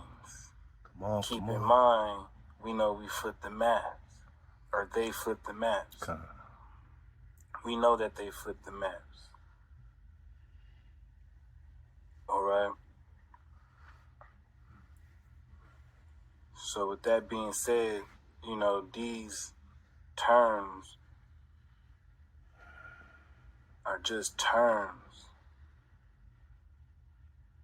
that we happen to actually be very aware of. It's no secret. All right? It's no secret. And it's actually dropped behind it when you're not so focused on holding on to just one perspective. So surfing this wave is going to be a beautiful one because I had to remind myself, you know what I'm saying? I'm listening to the Ak in this drop, and I had to remind myself, like, yeah, hold up. ANION, right? God. We talking ANION, and we just digging on your natural power. That is your natural powwow. Halal HWH. Wow. And we're just talking about the kingdom of your natural powwow. So with that being said, I want y'all to go ahead and surf the wave with a real one real quick, as we do on the Magic Ether Bus. Because before we get to the breakdown of the sciencey, I got to show you exactly the vibration. Today's presentation is just going to be focusing on vibration, and we're going to use the vibration of ANION to surf the wave. We're going to use the vibration of ANION to surf the wave. And that's exactly how I got to this point. So continuing on, hey, how to the loved ones.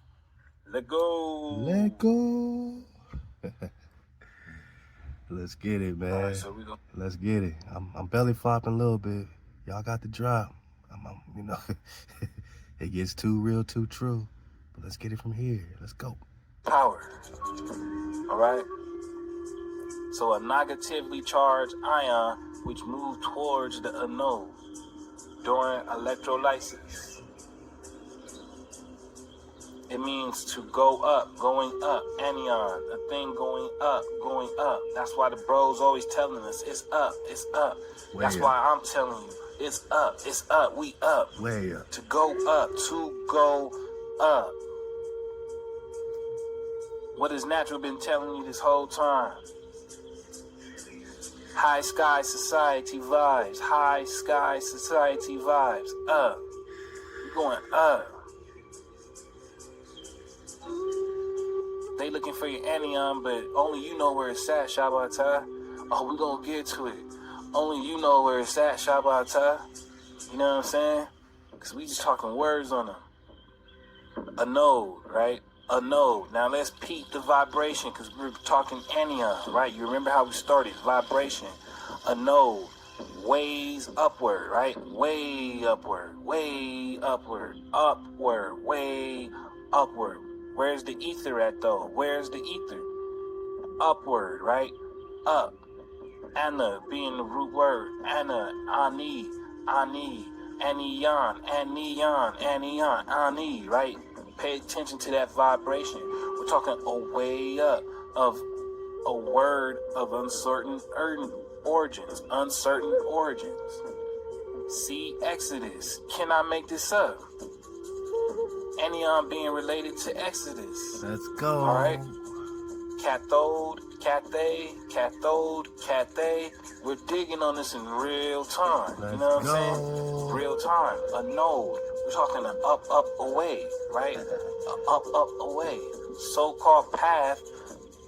From the path the electrical current was thought to take. So we're talking up, and away, or up, and wah, because the wah is the way. The wah is the way. You don't have way without the wah. And the Anna is just like the lady Hannah. It's just like Moses' mom is called Anna in the Quran, right? Anna. Anna is up. Let's go. talking about energy.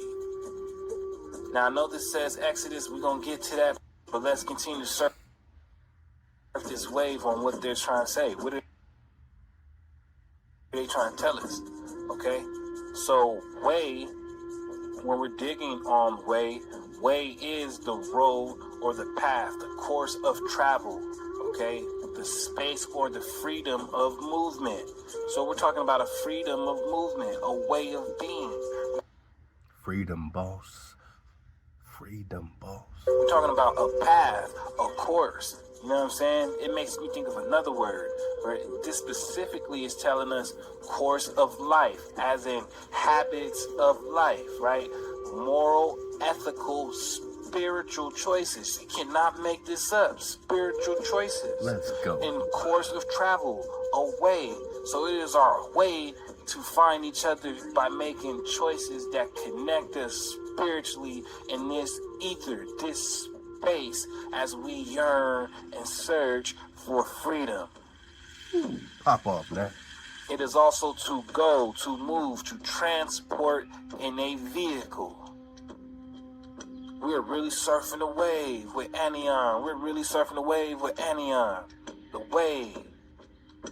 Right? We're talking about a course of life. Some can even say a wave. Wave. Direction. This is ANION. ANION is a living. It is a way of being. It is a lifestyle. Anion is the lifestyle, my nigga.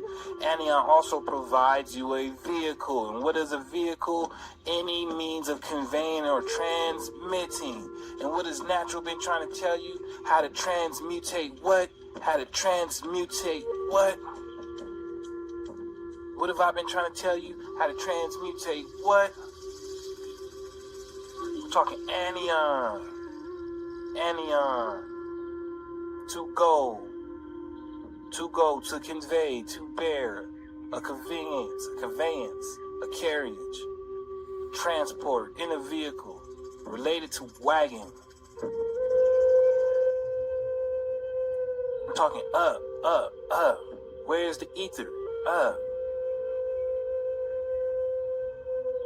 You know what I'm saying? Anion is the lifestyle. Anion is the way.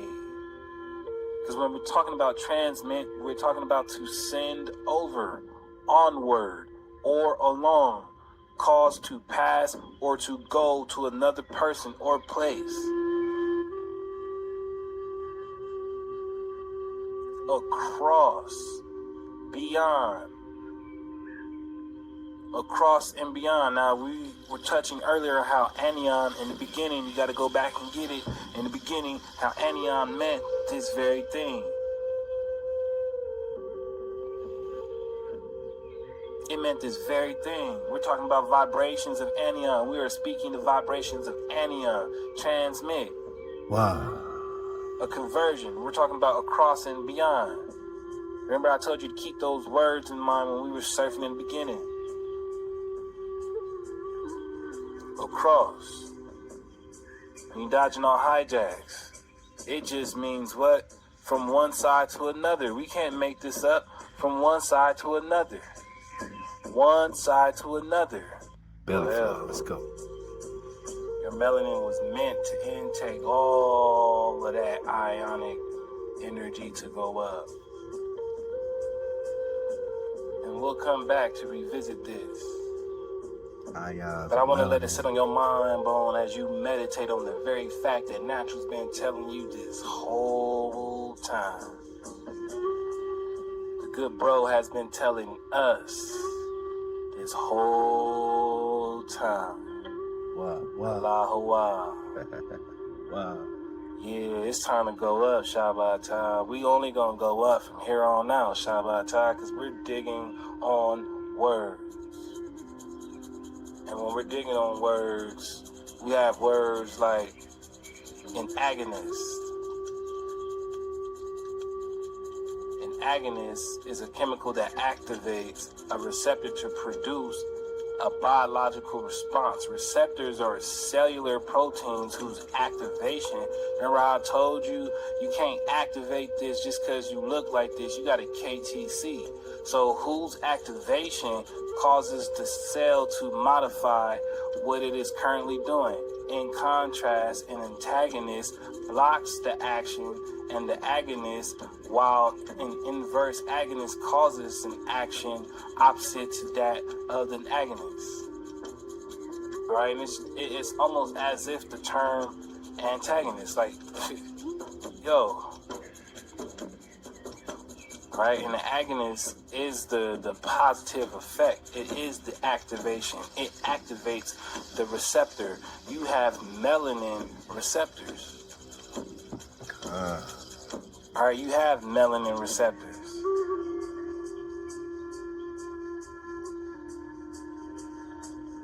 All right, this ligon, all right, which means to bind. Now, I told you to keep that term in mind, right? To bind.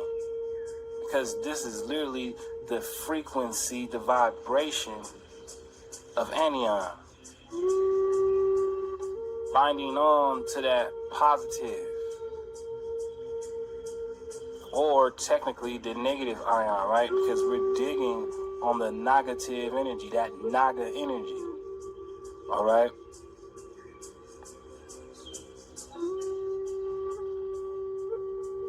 And your melanin is a receptor.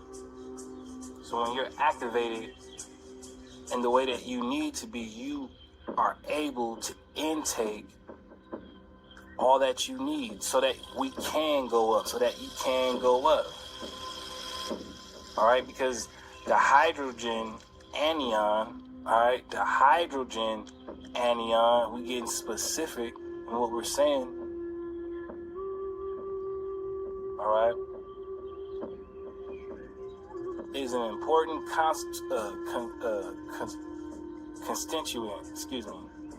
is an important constituent of the atmosphere of stars such as the sun, all right? Now, if your melanin absorbs the entire electromagnetic spectrum, then things like electromagnetic floors should start to come at some type of convergence. Only natural is gonna bring anion to melanin, man. I promise you, man. The con popping off, man. Because the anion is just to go up. So this is just the hydrogen or the water that takes you up. This water is just going to take you up. And what I've been telling you about the ether is in the upper air. The upper room. The upper air. room. I happen to be born a so-called Gemini. I'm always talking about air. It's just something that's within me. Of the air. High sky society, man. Anion is of... And Gemini is the gem, and the gem is the gom. Dodge the vowels, and the gom in Hebrew means to walk together. Where we gonna gather? Up, my naga. We going way up. The air, up. I think that's what Prester is too. I think the Prester's up. Let's go. All right.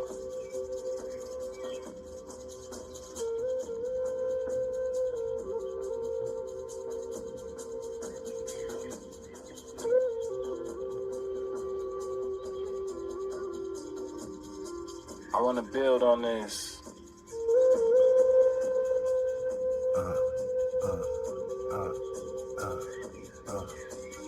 I want to get a better build on this electronegativity or electronegativity. All right. God. This electronegativity. Let's see if we can get it. Is there something that explains this electronegativity? It says, on the most basic level, electronegativity is determined by factors like the nuclear charge. The more protons an atom has, the more pull it will have on electrons, and the number and location of other electrons in atomic shells. The more electrons an atom mass has, the farther from the nucleus the valence electrons will be. As a result, the less positive charge they will experience, both because of their increased distance from the nucleus and because of the other electrons in the lower energy core orbitals will act to shield the valence electrons from positively charged nucleuses. Okay, so basically it responds to whatever you're in need to or you're in motion with. All right, so if the ion is moving up, or if the atom is moving up or needs to move up, that means it's attracted toward what's negative, meaning you already have all this positivity in you, right? So you go toward what's negative. And only in this example, it's negative energy, which is really something positive. Negative ions, or negative ion. Yeah, there's nothing negative about this shit. Let's just be clear. Dodge the English spell, right? There's not one good and one bad, right? Both of these are positive in definition, right? So when we talk negative, we're talking even more positive. Let's go. Ions are actually a positive thing. Let's go. All right. You know, we're going to go ahead and... I got y'all, man. I told y'all we're going to be flip-flopping. I got you. Oh, is that right? Okay. I got y'all, man. I told y'all. Try something new. Up and away. Try something new. How we doing? Is that cool? So this thing. I got you. On this a little bit more, of course, but we still want to talk about the vibration of ANION, right? As you see the term ANI. And look at all the words dealing with ANION, right? ANI.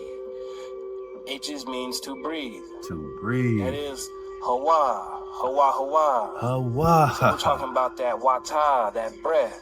So when we say kingdom, and it says kingdom of nature, and they just brought you to the breath, and the breath is the all right?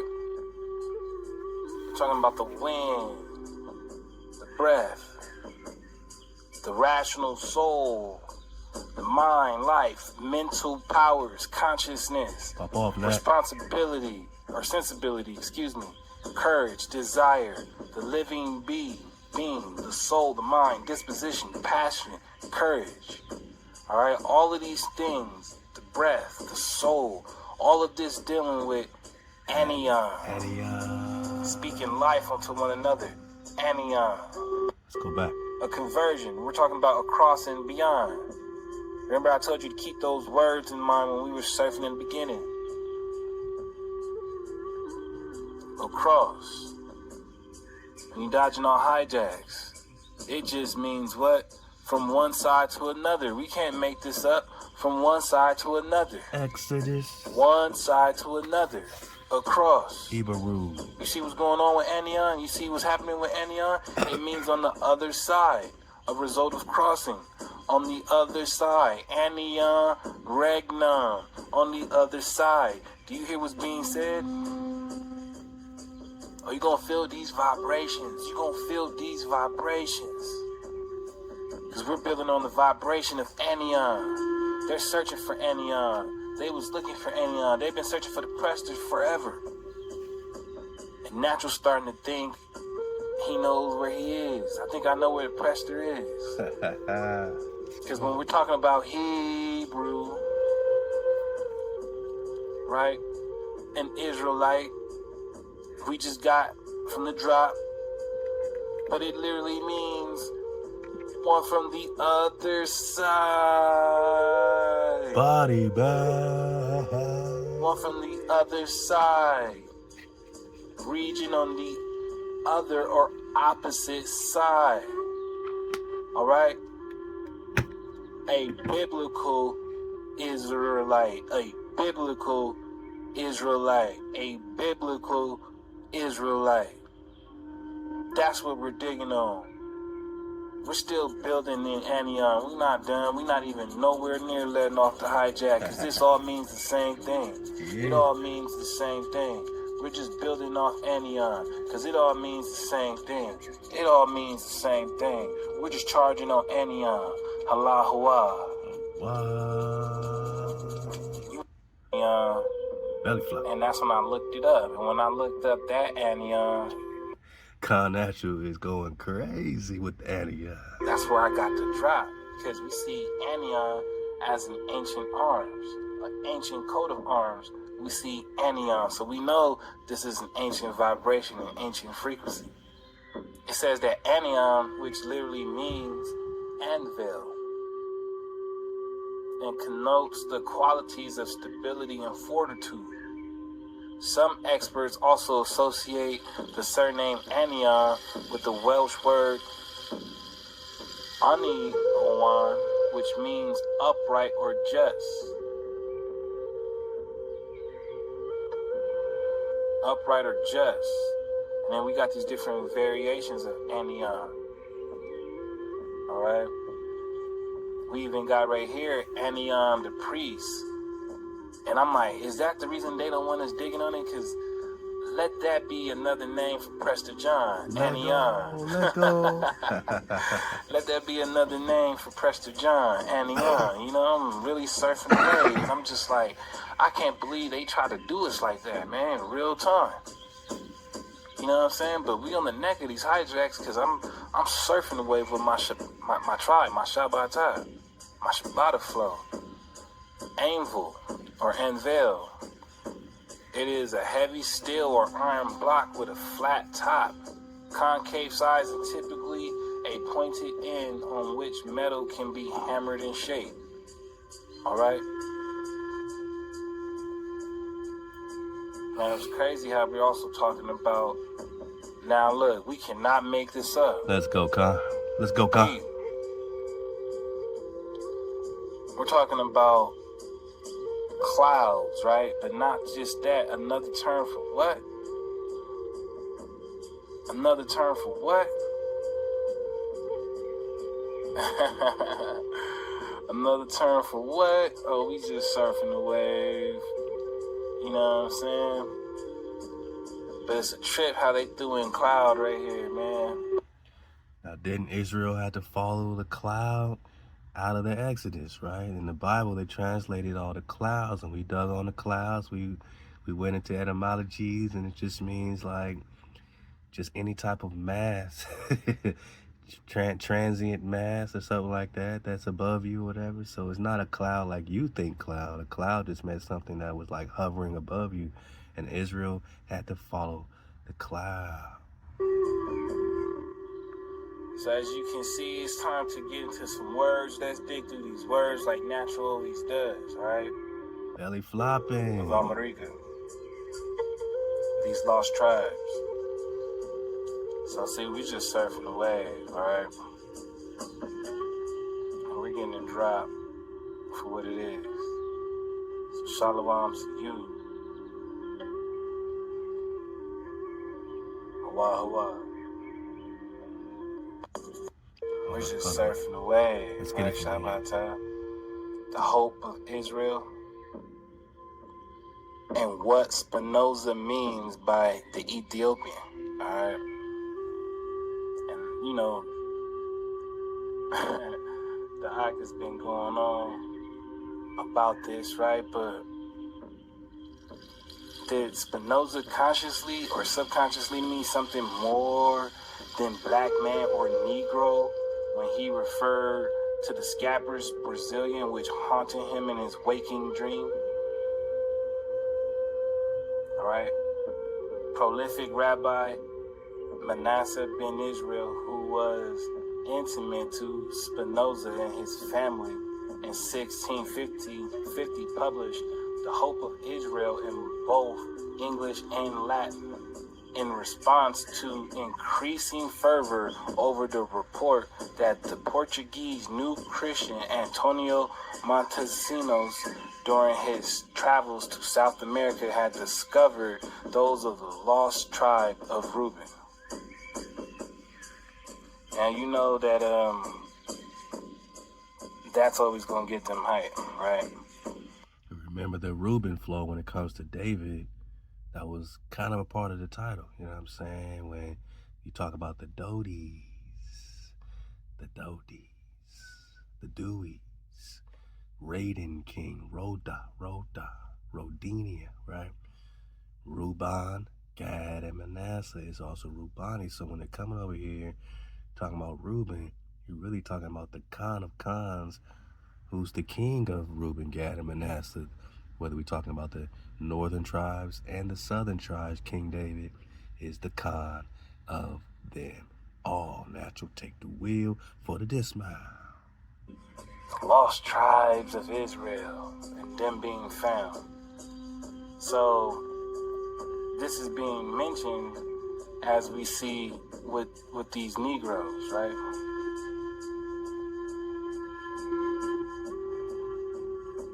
Interesting.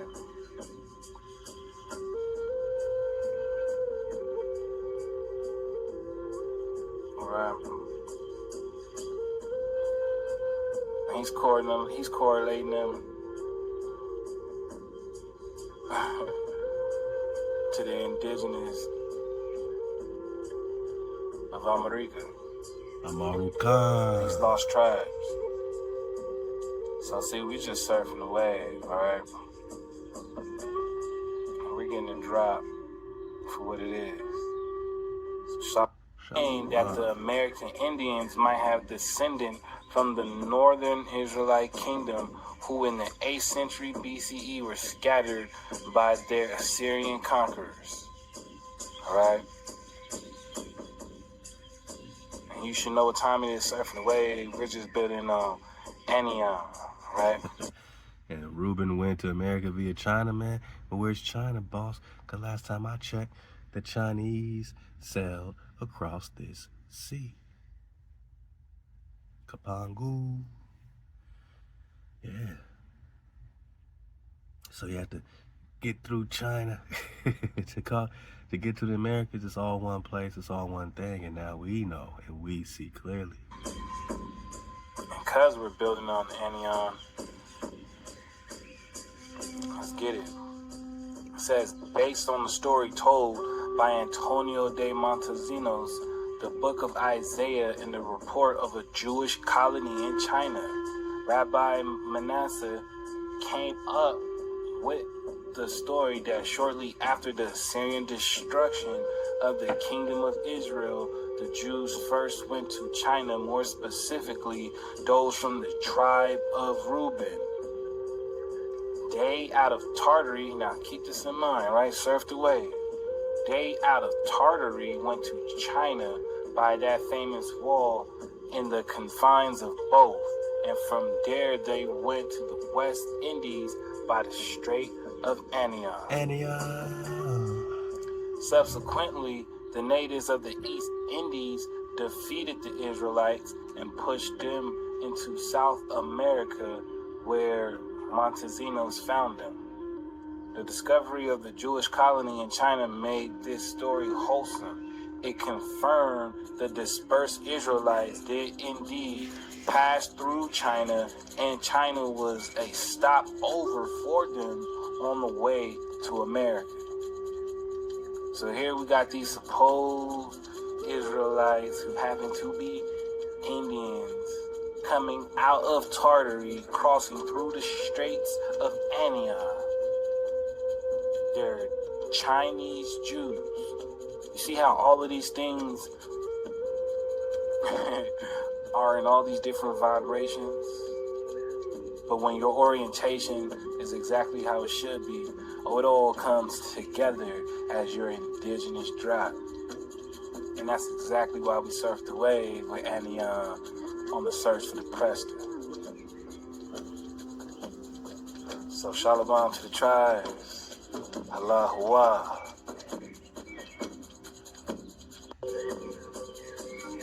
Now this is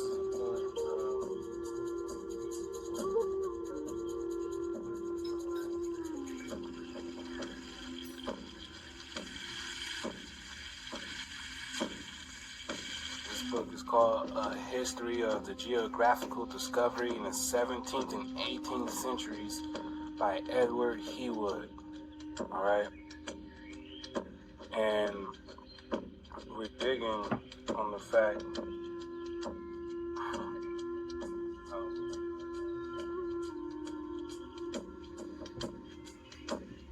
we're still digging on this anion flow. Wow. I wanted, like I said, pay attention to the whole Tartary thing, right? Because I'm seeing certain things that we made mention of before, like Siberia.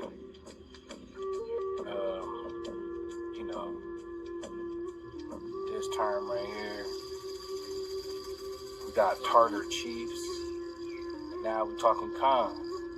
All right, so this right here is highlighting that back and forth Khan on Khan action, right? That mix and match, and maybe not in the same light that you're used to seeing or hearing from. All right. Now let's peep it. It says the history of the notions then current with respect to such a strait deserves some attention.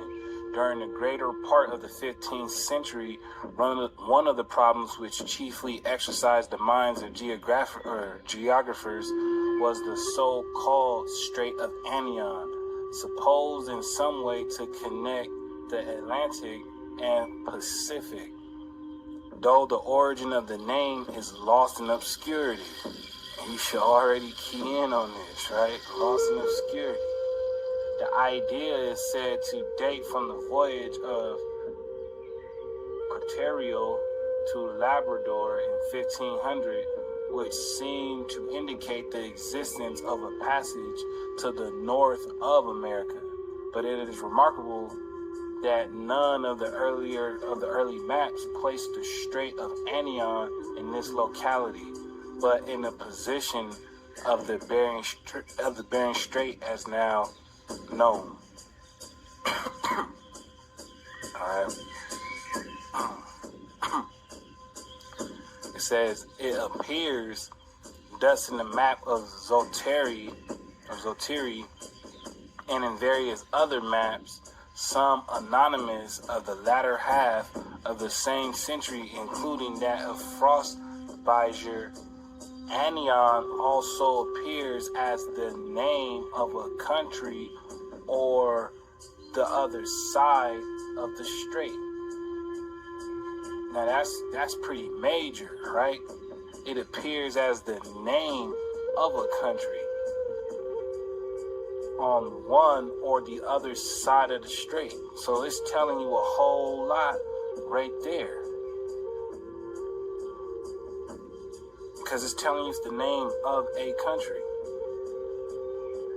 That Anion is the name of a country. All right? Kingdom.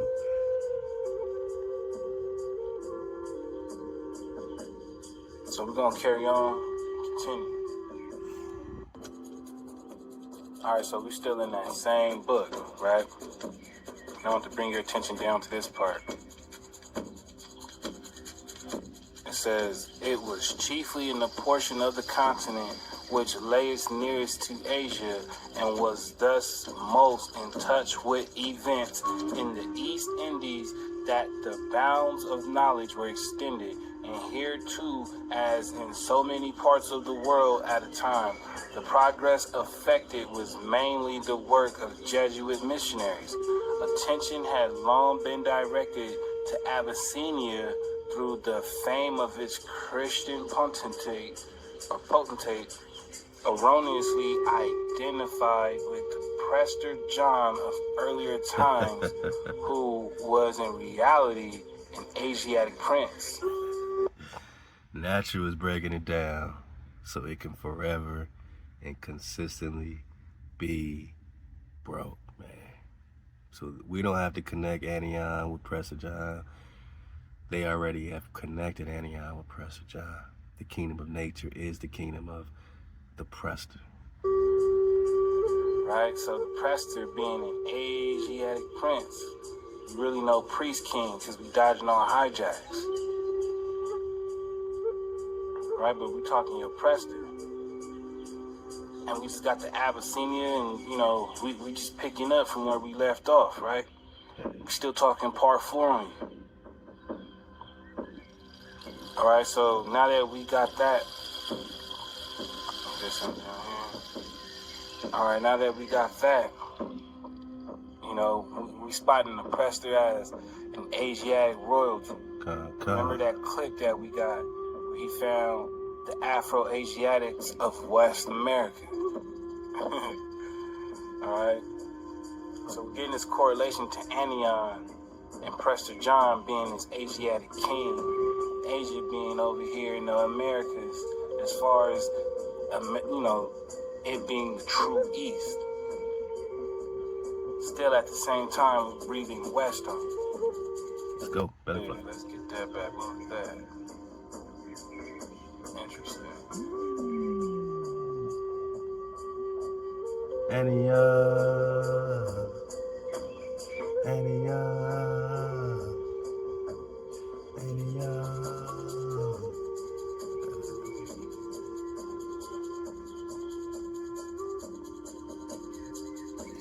Cibola, Shibola, Shimbala, Granata, Pomegranate, Covera, Eber, Kibera, Iberia, Hebrew, Anion. It gets no rest. Away. Alright, I'm gonna carry on. Let's get to this drop. Shalom to the tribe. Ahab to the tribe. I hope y'all are feeling alright. Anion. Let's get it. ANION. It says the origin of the supposed existence of the Strait of ANION is one of the great geographical problems of the 16th century. Many writers have discussed the problem. Some have written... Why everybody keep calling this a problem? What's your problem with that? What's your problem with the Prester, man? What, you gotta lie about it? That's the problem? Almost wholly from the standpoint of American exploration. Others have written wholly with their eyes on Marco Polo and his travels. Still, others have written about the strait as a feature of Castilian cartography. Some of the accounts of those of Bancroft and Call. Now that's funny, right? Call, I mean, considering how we just build off Cal, it sounds mighty interesting, are entirely superseded by the writings of Sophus Rouge and Christian Sandler. Since the strait belonged to that region where America and Asia faced each other, it is as much a part of the geography of one as it is the other. That means that the study of the Strait of ANION must not be confined to either the Spanish accounts of exploration of the Pacific in Western America or to Marco Polo's account of his travels. Equal notice must be taken of American and Asiatic exploration because the investigation of the unknown portion of the world proceeded as well from Asia toward the east as from Europe toward the west. American geographical conceptions had their origin in the blending of accounts of Asiatic and American explorations. A more comprehensive outline of this blending may throw considerable light on the origin of the conception of the Strait of ANION. Let's go. The present writer has already pointed out how the two major sources of pre-Columbian Asiatic geographical conceptions were combined to form the ideas current in the time of Columbus. A resume necessary at this place for the sake of clearness and continuity will suffice. In the Renaissance, Western Europe, after 1,000 years of darkness, pay attention, after 1,000 years of darkness, pay attention. These hijacks was in the dark for 1,000 years. They had no sun, man. After 1,000 years of darkness, had turned back with reverence to study anew, to study anew, to study anew the works of the Greeks and the Romans. Now, surfing the wave, we just understood and made a connection to these Cherokees and these Romans. And in part two, we made a connection between the Cree and the Greeks. Romani. Old world connectivity, all right? Okay. In geography, this means that the works of Strabo, Pliny, and above all, Ptolemy, belief and Ptolemy and his scientifically drawn maps became so strong as practically to exclude all other geographical concepts in regard to the 180 degrees he gave to the known world. Because they're using the negative anions or ions, and it's being combated or opposed with a form of opposition called cations. And I cannot make this up, Shabbatai. It's called cations. All right, right here, electropositive and electronegative. All right.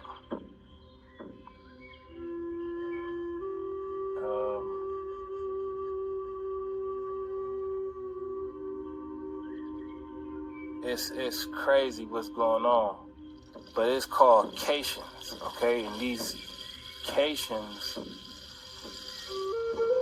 is what weigh you down, and that's exactly what the term means, cation.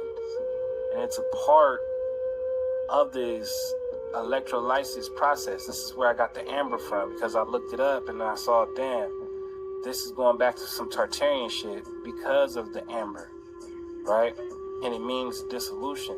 So we just got that we couldn't be dissolved, all right? So they're dealing with, let's see if we can get in real time. Look, they're dealing with these ionic charges, but at the same time, they're combating it. So if you look at cation, right? Cathode, which is a positively charged ion. A positively charged ion. And then they have cathode, right?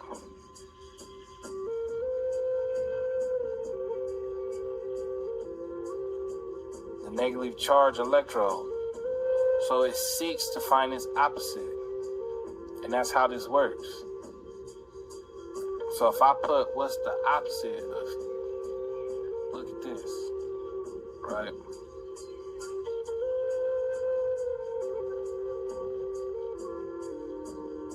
But it's crazy because it's cation. Almost like Caucasian. Alright. What's it got to do with the Cajun knockers, huh? But if we put in, let's see this, right? What? Oh, look, is the opposite of vacation. And look at what it says. The opposite of vacation are anions. Anion. See what's going on? So the anions are your negative ions.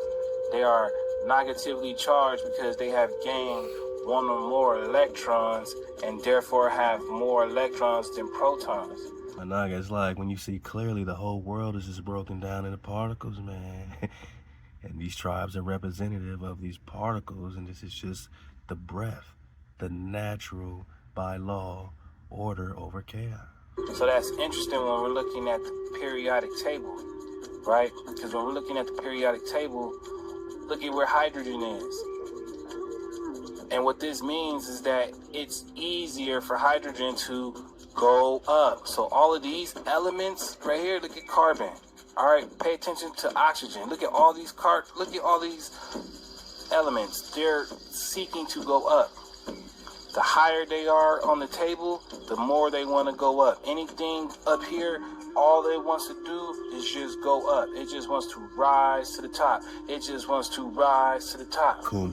And this is why, what did I tell you about that video on the periodic table, man? Somebody tell Terrence Howard we ready to tribe up. What did I tell you? Let's go. What did I tell you in that video, man? That Terrence Howard was right? We don't want to be in the box no more. It's over for that. Shalom to the real ones. Decation wants to hold you down and bring you down here. But the anion, it wants to take you up. It just wants to take you up. Shabbat.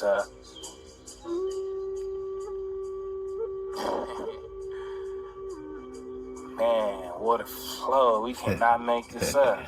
Natural is breaking it down so it can forever and consistently be broke. Get in the classroom of natural by law, asapery, no capery. We talking the Abyssinian, right?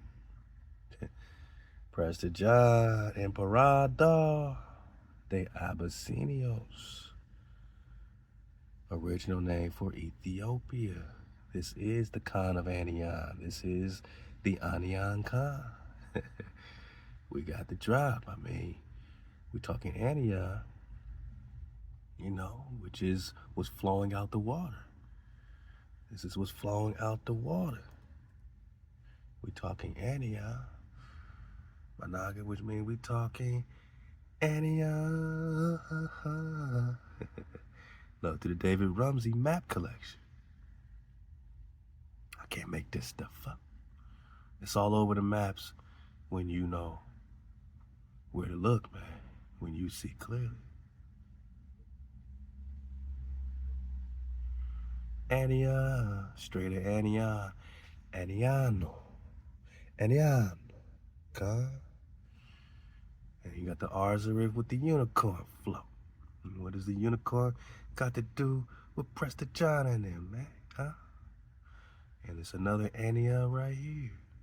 And it's ANION, the original Asia. One letter rule. Uh-oh. ANION, which connects us with that primary water. I said, what do unicorns have to do with the land of Prester John, man? Prester John is made to describe himself as an Indian monarch, right? Indian superior. And in this letter, furthermore, he mentions the unicorns to be found in his realm. So start looking into it, and you'll see that the unicorn connects directly with the land of Prester John, which is why they have Israel on this map. But again, we're just talking ANION. We're just talking ANION. Man, an amazing drop. We'll pick up next time. This Vexillum drop, man. Hey, we popping off, man. Quest for Prester John. Let's just jump into it. All right, the legend of Prester John is one of the most fascinating, powerful myths of all time. To say that medieval Europe knew little about the world outside their native continent is truly an understatement. It was an age in which much was assumed rather than ascertained about the exotic lands beyond. For most of the Dark Ages, Europeans were constrained to their native soil. They couldn't go nowhere. They couldn't even, all they had to do was read books about what was happening in America, man. That was it. They couldn't get over here. With very few chances to explore or make direct contact with the outside world, the most notable exception being Pax Mongolica. This was not by their own volition, but rather out of compulsion. The North Africans' Arab spice trade monopoly controlled all the territories, caravan routes around the Mediterranean world. So these Europeans couldn't get out. They couldn't get out of the Straits of Gibraltar or Pillars of Hercules. They were stuck. Go get that series Insular Worlds that we did in 2016, showing you that they couldn't make no contact with the outside world. The period of isolation fanned the flames of European imagination because these Europeans were isolated in an insular world. Out of this fire were forged dogmatic beliefs in monstrous races such as the Amazons, Cynocephali, miraculous wonders like the Fountain of Youth, rivers full of precious stones and terrestrial paradise like the Sambanyan, mysterious enchanted. So when you research Prester John, it connects you to all the enchanted mysteries, man, such as the cities of gold, man, enchanted islands in the Atlantic like the land of promise of the saints, Avalon, or more importantly, Antilia, home of the legendary 7 cities of gold. But of all the myths spawned by European imagination, it can be argued that the legend of Prester John was the most powerful of all. The legend of Prester John was one of the most prevailing forces in history that would greatly influence the social and political landscape of Europe. From this myth would stem a rich plethora of literature, European exploration into Asia, and diplomatic missions to Africa. So, you ain't talking about no so-called Caucasian, right? The question that begs to be asked is, when and where did Prester John come from, my noggin? And by whom? Like the legend itself, there are few certainties about the true origin of Prester John. However, what is known is that the first written account of Prester John occurred in the Chronicle Historia Duabas Civitibias by Otto, Bishop of Friesland. In this account, Otto refers to the Prester as Prester Pater Johannes. In this account, Prester John defeats an army of Medes and Persians before his failed attempt to reach Jerusalem. So they're searching for Prester John. They're connecting it to real history. This ain't no mythology, Con. Prester John can be argued was the most powerful of all so-called myths of European imagination. And yes, it connects directly with Cibola and the 7 cities of gold, man. We're going to get into this great document. We're going to go probably from start to finish with this one, man. Man, you know, I'm just belly flopping, but we got 3 Indias. Prester John, king of the 3 Indias, right? Emperado de los Abyssinia. India Major, which is India Superior. Right. Let's go. India Major, Middle India, and India Minor. That one we dwell in is in India Major. Wait, who's we? We talking America? We better be. And the body of St. Thomas the Apostle is in this one. So we know St. Thomas is in America, boss. They keep saying India, but we know we're talking India Superior, where they got that fountain of youth, where they got that water, that primary mem sauce. Yosef, take the wheel for the dismount. Right there, man. Yosef. Hey, hard to the brethren. You heard me? For his vocals on that, man, for his work on that track. Nonetheless, let's pop off, man. Y'all know what time of day it is with me. Alright? We're finna shred this hot jack up. Alright? We've been drinking shitty water. We've been drinking boo-boo water. Alright? What we got coming through our faucets? Shitty la-la. Bullshit. Alright? Chapped up. The fact that you live in this globalized economy, this system, America, right? Just because they bring you water to your home in the faucet, and you just have the privilege to turn the faucet, that is good water. And just because you're paying the bill is good water, bullshit. You hear me? Ain't no water on the mop. Good water. Alright? Now I'm about to show you why. Alright? So it's just a basic picture I found. Alright, let's get to it before we even pop off with anything. Let's get a visual. Let's get a perspective. Alright, so let's stop over here. Start right here in the top left. Alright, this is the water cycle, presently known as today. God. Perception.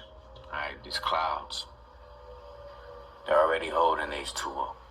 Okay? So what we got? Precipitation, okay? So we got rain coming. Alright? So it's common sense. We ain't gotta be a scientist to know. We got rain coming. Okay? Rain falling. Hitting these mountains, aka these trees. Y'all already know. Okay? Nonetheless, you see it's coming down. This is why it's called run off.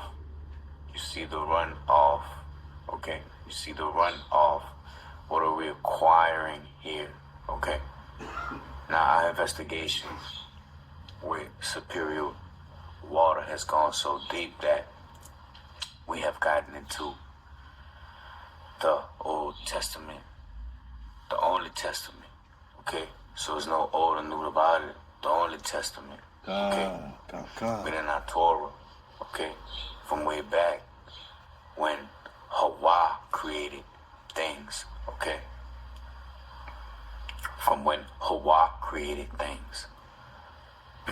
So our discoveries have led us to the understanding that superior Mem was once on Ama. Due to no rain, there was no rain. There was no rain for quite a long time. When Hawaii brought forth rain, it was introduced to Noah. And it rained so much that it flooded. Okay? We've been through the accounts, the biblical accounts. Okay? Get in the classroom. We've been through the accounts where the gates, the flood gates were what? Were opened. Okay? The windows of heaven were what? Opened. Okay? Water that came from the ground was superior Mem. Okay? Flooded earth. Nonetheless, picture this drawing flooded. Okay, what was on the mind? Our discoveries have gone so deep. Our discoveries have been so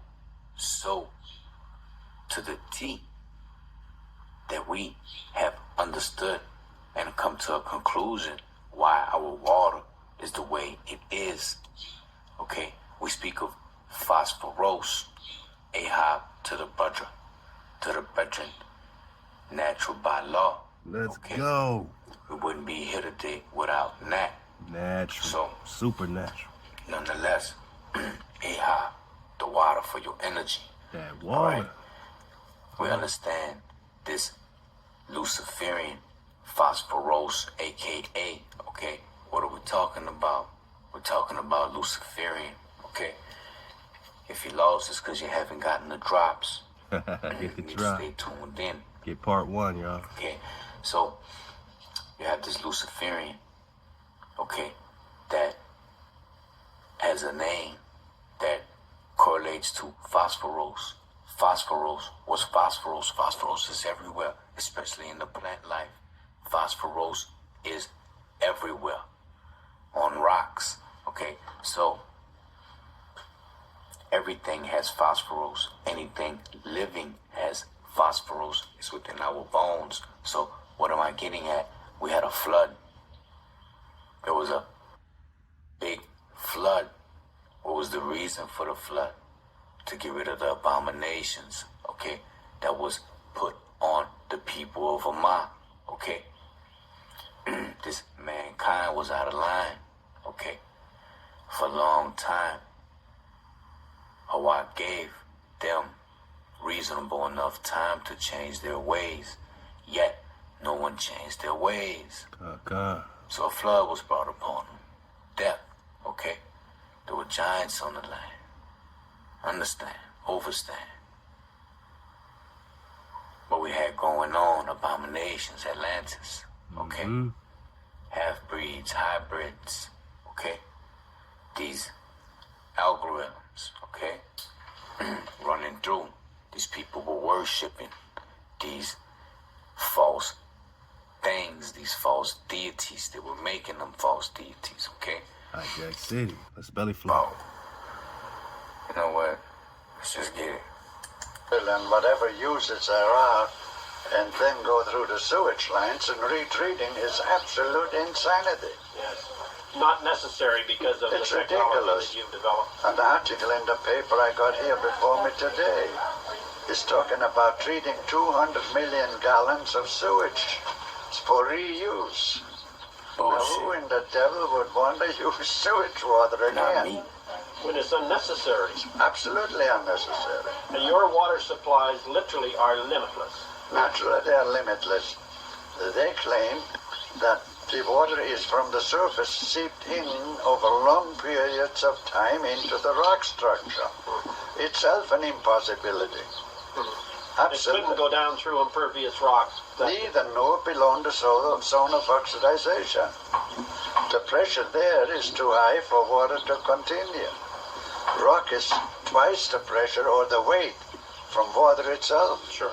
And water it's incompressible, absolutely incompressible. Rock is more compressible than water.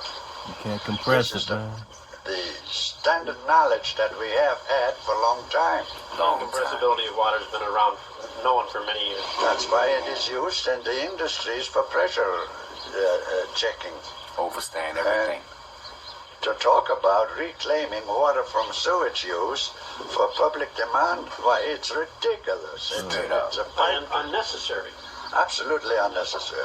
Understand why he's saying this, okay? Because he has superior mem. He's got superior mem flowing to his home, okay? Consistency. Never missing a beat. Never missing a drop. Water is incompressible, all right? He's telling you to reclaim water is ridiculous. It's ridiculous. Absolutely. So that the water, even the best water that can be obtained out of the water cycle, is by all standards poor grade water related to the water that you're finding below the surface of this granite. That's right. Once the rainwater hits the ground, it immediately starts to absorb contaminants. All the soluble elements that can be absorbed will be absorbed into it. Always. You And find all of the contaminants that the precipitation washes out of the atmosphere on the way down through to the earth absolutely, absolutely, and accumulate. and accumulate. That is the rub of it. Now, as a health matter for public and personal health, water is absolutely an essential ingredient to good health, isn't it? Well, not only that, but for the existence of life on the planet. Straight up. Whether it's animal life, human life, or vegetation. But all the water that is on the planet at the moment and that fills the oceans ultimately or primarily has been generated from the source that you're finding now. Is that not so? All the water that is now coming to the surface by deep well drilling may be 1 million years underground old. And the salination and also the complexity of seawater is a result of soluble elements being taken out of surface water and washed into the ocean. Talking about saliation, right? This saline situation we got before, man, dealing with the DAUD or Dead Sea or Great Salt Lake. Which had to come into the ocean by runoff of rain. Yes. It Straight couldn't up. be there any other way. Yes. No question about it. Understand what we're talking about here, man. All the water that's on the map has come from a primary source. Underground, man. All right. Now we've gotten into a way, way deeper breakdown at Tokev Benak 432 to drop. You heard me? You really want the drop. You gotta catch me on that on Sunday. You heard me? And we're coming back hard with the rest of our fifth wave into the sixth wave, man. And Tokev Benak, man, is one of the primary recon, recon channels on the 432 to drop radio, man. You know what I'm saying? It's a beautiful radio show, man. And it's just really, Yosef breaking it all the way up with that strong energy, that strong power, that Tokev Benak, man. Love to Yosef, the real natural by law. All the Ether Squad, look out for us, man, because this is what we're breaking down live on the app, live at 432thedrop.com. We're coming in hot for 2025 like we never been. For sure. Sunday, 9 o'clock Central. You heard me? You get that real breakdown now. You know what I'm saying? Right here, I give you a visual. You know what I mean? I can give you a visual. We gonna dig because we got a lot of research to get into. You know what I mean? Because, like I said, I dropped so much drop over there. I gotta catch y'all up. I gotta catch up over here. Let's go. Where we at over there? You understand? Because we searching for mem. It's a search for superior mem. And they feeding us bullshit. They feeding us Popeyes through this shit. That is referred to generally as cycle water, or water that's gone through the evaporation, the cloud formation, the precipitation, and then the flow back to the ocean. We covered the formation, okay? The weather, okay? The human cycle, okay? The human cycle is the hydraulicity, okay? This is the water movement of the pipes, okay? That's all shitty la-la. It's all boo-boo, okay? Boo-boo, all right? Just like the water system, okay?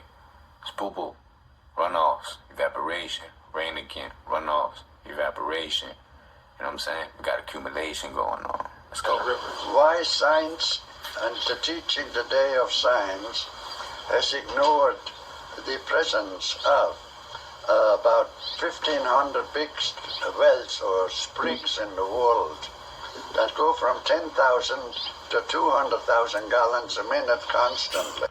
200 gallons, 200,000 gallons a minute.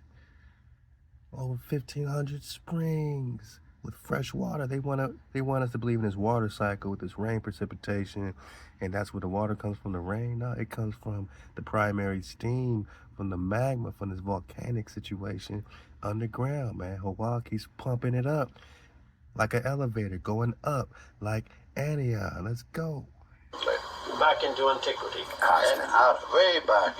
And are actually 8,000, 7,500, 9,000 feet elevation, usually in the granitic system.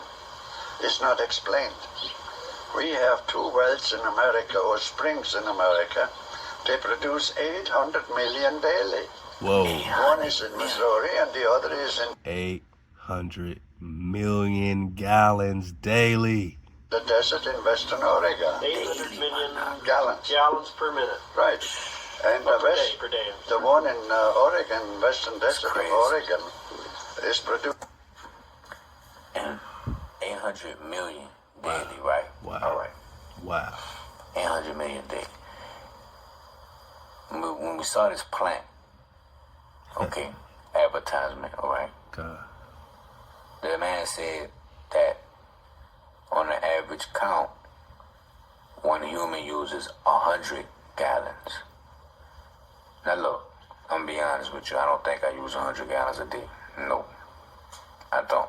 I think that's just an estimated. I think that's an exaggerated, overestimated account for that. Okay, how do you know? How do you know that a human uses 100 gallons per day? All right. Shower, bath, what have you. Nah, I don't see it. I don't see it. Man, that's a lot of gallons, man. I don't see it happening. Straight but up. he's saying that we're finding wells, springs, natural springs that he's dug up. Yep. That are coming up with 800 million gallons. Million. You can't make this up, man. ANION. And we're getting charged bullshit. If y'all ain't furious, And we paying for it, man. then keep buying your Popeye's chicken sandwich. Me, I'm pissed off. I'm hot. You heard me? My droplets ain't getting no good mem, no Tawab mem, none of that. We pissed. This ain't no laughing matter for real, dog. Like, this is crazy. And we don't get that real water. We can't get real water. We paying for chapped up water, love to yourself. We can't get no real water. Everybody should be high. We can't get no real air. They spraying our air. We can't get no real water. They jamming that up. We can't get no real food, GMOs. My nigga, everybody should be out in this captivity. Pissed off out here. We on a mission. You heard me? We on a mission. Using the Day River. My word. So, where did it come from? If that was rainwater, all the rain in the state of Oregon on an annual precipitation wouldn't flow that spring 1 month. Oregon is producing the Day River.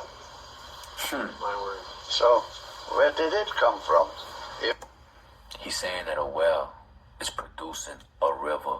Okay, there's not enough rain. There's not enough rain to make this river flow. And none less 12 months out the year. Come on. If that was rainwater, all the rain in the state of Oregon on an annual precipitation wouldn't flow that spring 1 month a year. And the river flows 12 months a year. Yeah, but it's flowing 12 months, yeah. See, we had talked a little earlier about some of the chemical differentiation and compositions of the rock involved with the specific location of the wells that you've done drilling. Could Well, you elaborate on that a little bit more? The main thing is if you study your structure, Here we if go. you have volcanic debris from the earlier tertiary period maybe, or even earlier, like here in this country, this here is all 100 to 150. Alright, study your debris. What's debris, people? Debris. We just talked about phosphorus. Alright, we just talked about a decay of things. So debris is trash. You know what I'm saying? Debris is the leftover particles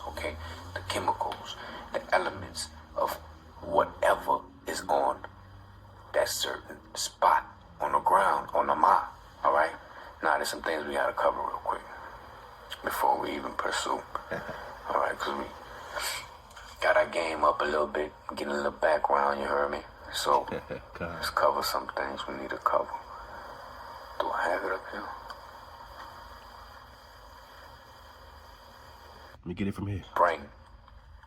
Okay, mineral spring. That contains various minerals. I told you, nothing's foreign. Okay, contains what? Natural. Mineral waters are those waters which are so impregnated with foreign ingredients such as gaseous or ferrous and saline substance as to give them medicinal, right? Whoa, back it up, Yosef. You drop it too fast, man. Whoa. We talking saline again. Substances to give them medicinal properties. Like the fountain of youth, right? Like ANION, like the DAUD Sea, Dead Sea, DAUD Sea, like the Great Salt Lake saline situation. This is medicinal. This is healing property. This is therapeutic. Mineral waters are those waters which are so impregnated with foreign ingredients such as gaseous or ferrous and saline substance as to give them medicinal, right? Bang. Mineral water may be classified as still or sparkling, okay? Traditionally, mineral waters were used or consumed at their spring sources, okay? Often referred as taking the waters or taking the cure. Wonder what that refers to, okay? At places such as spas, baths, or wells. The term spa was used for a place where the water was consumed and bathed. In bath, where the water was used primarily for bathing, therapeutics, or recreation, and well, where the water was to be consumed, alright? That's mineral waters, okay? Here we go. The fountain. Let's get it. The fountain is a spring, okay? A spring, okay? A spring, my naga, is a spring. Now let's get it. It's a spring. Is a point at which water flows from an aquifer, okay? Pop off, Yosef. But is this superior mem? No, this is not superior mem, okay? This is not superior. This is from an aquifer, okay? A spring may be the result of a caris topographia, where the surface water has infiltrated the earth's surface, okay? Recharged area becoming part of the area, ground water, all right? Ground water. We're talking natural springs. We're talking natural springs, right? Not aquifers. We're talking natural springs, man. And they over here bathing in it, right? When we dig on Fountain of Youth, man. Fountain of Youth. In the wiki. For the dismount. Fountain of Youth. Yeah. Just know that they like to connect it right where we're at, man. Watch this, man. How about we dig on Prester John?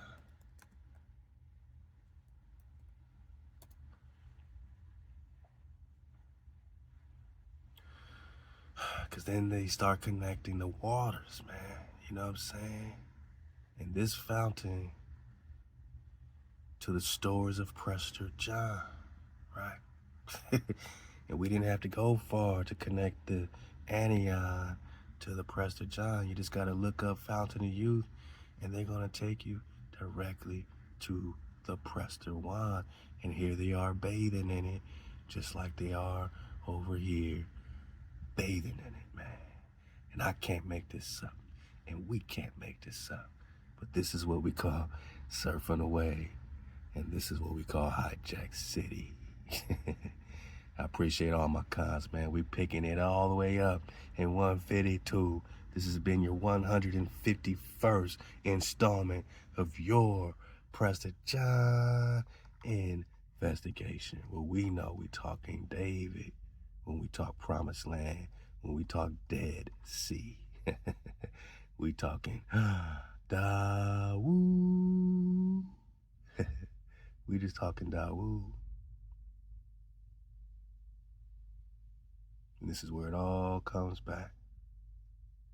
Is it David or is it DAUD? DAUD. Is it DAUD? We see clearly. Halal HWH, my cons. Halal HWH. We did it again. Shalom to the cons. We coming in hot. Stay up. Suit up. Choose up. Drop nation. Halal. Wow. Shalom. Shabbat.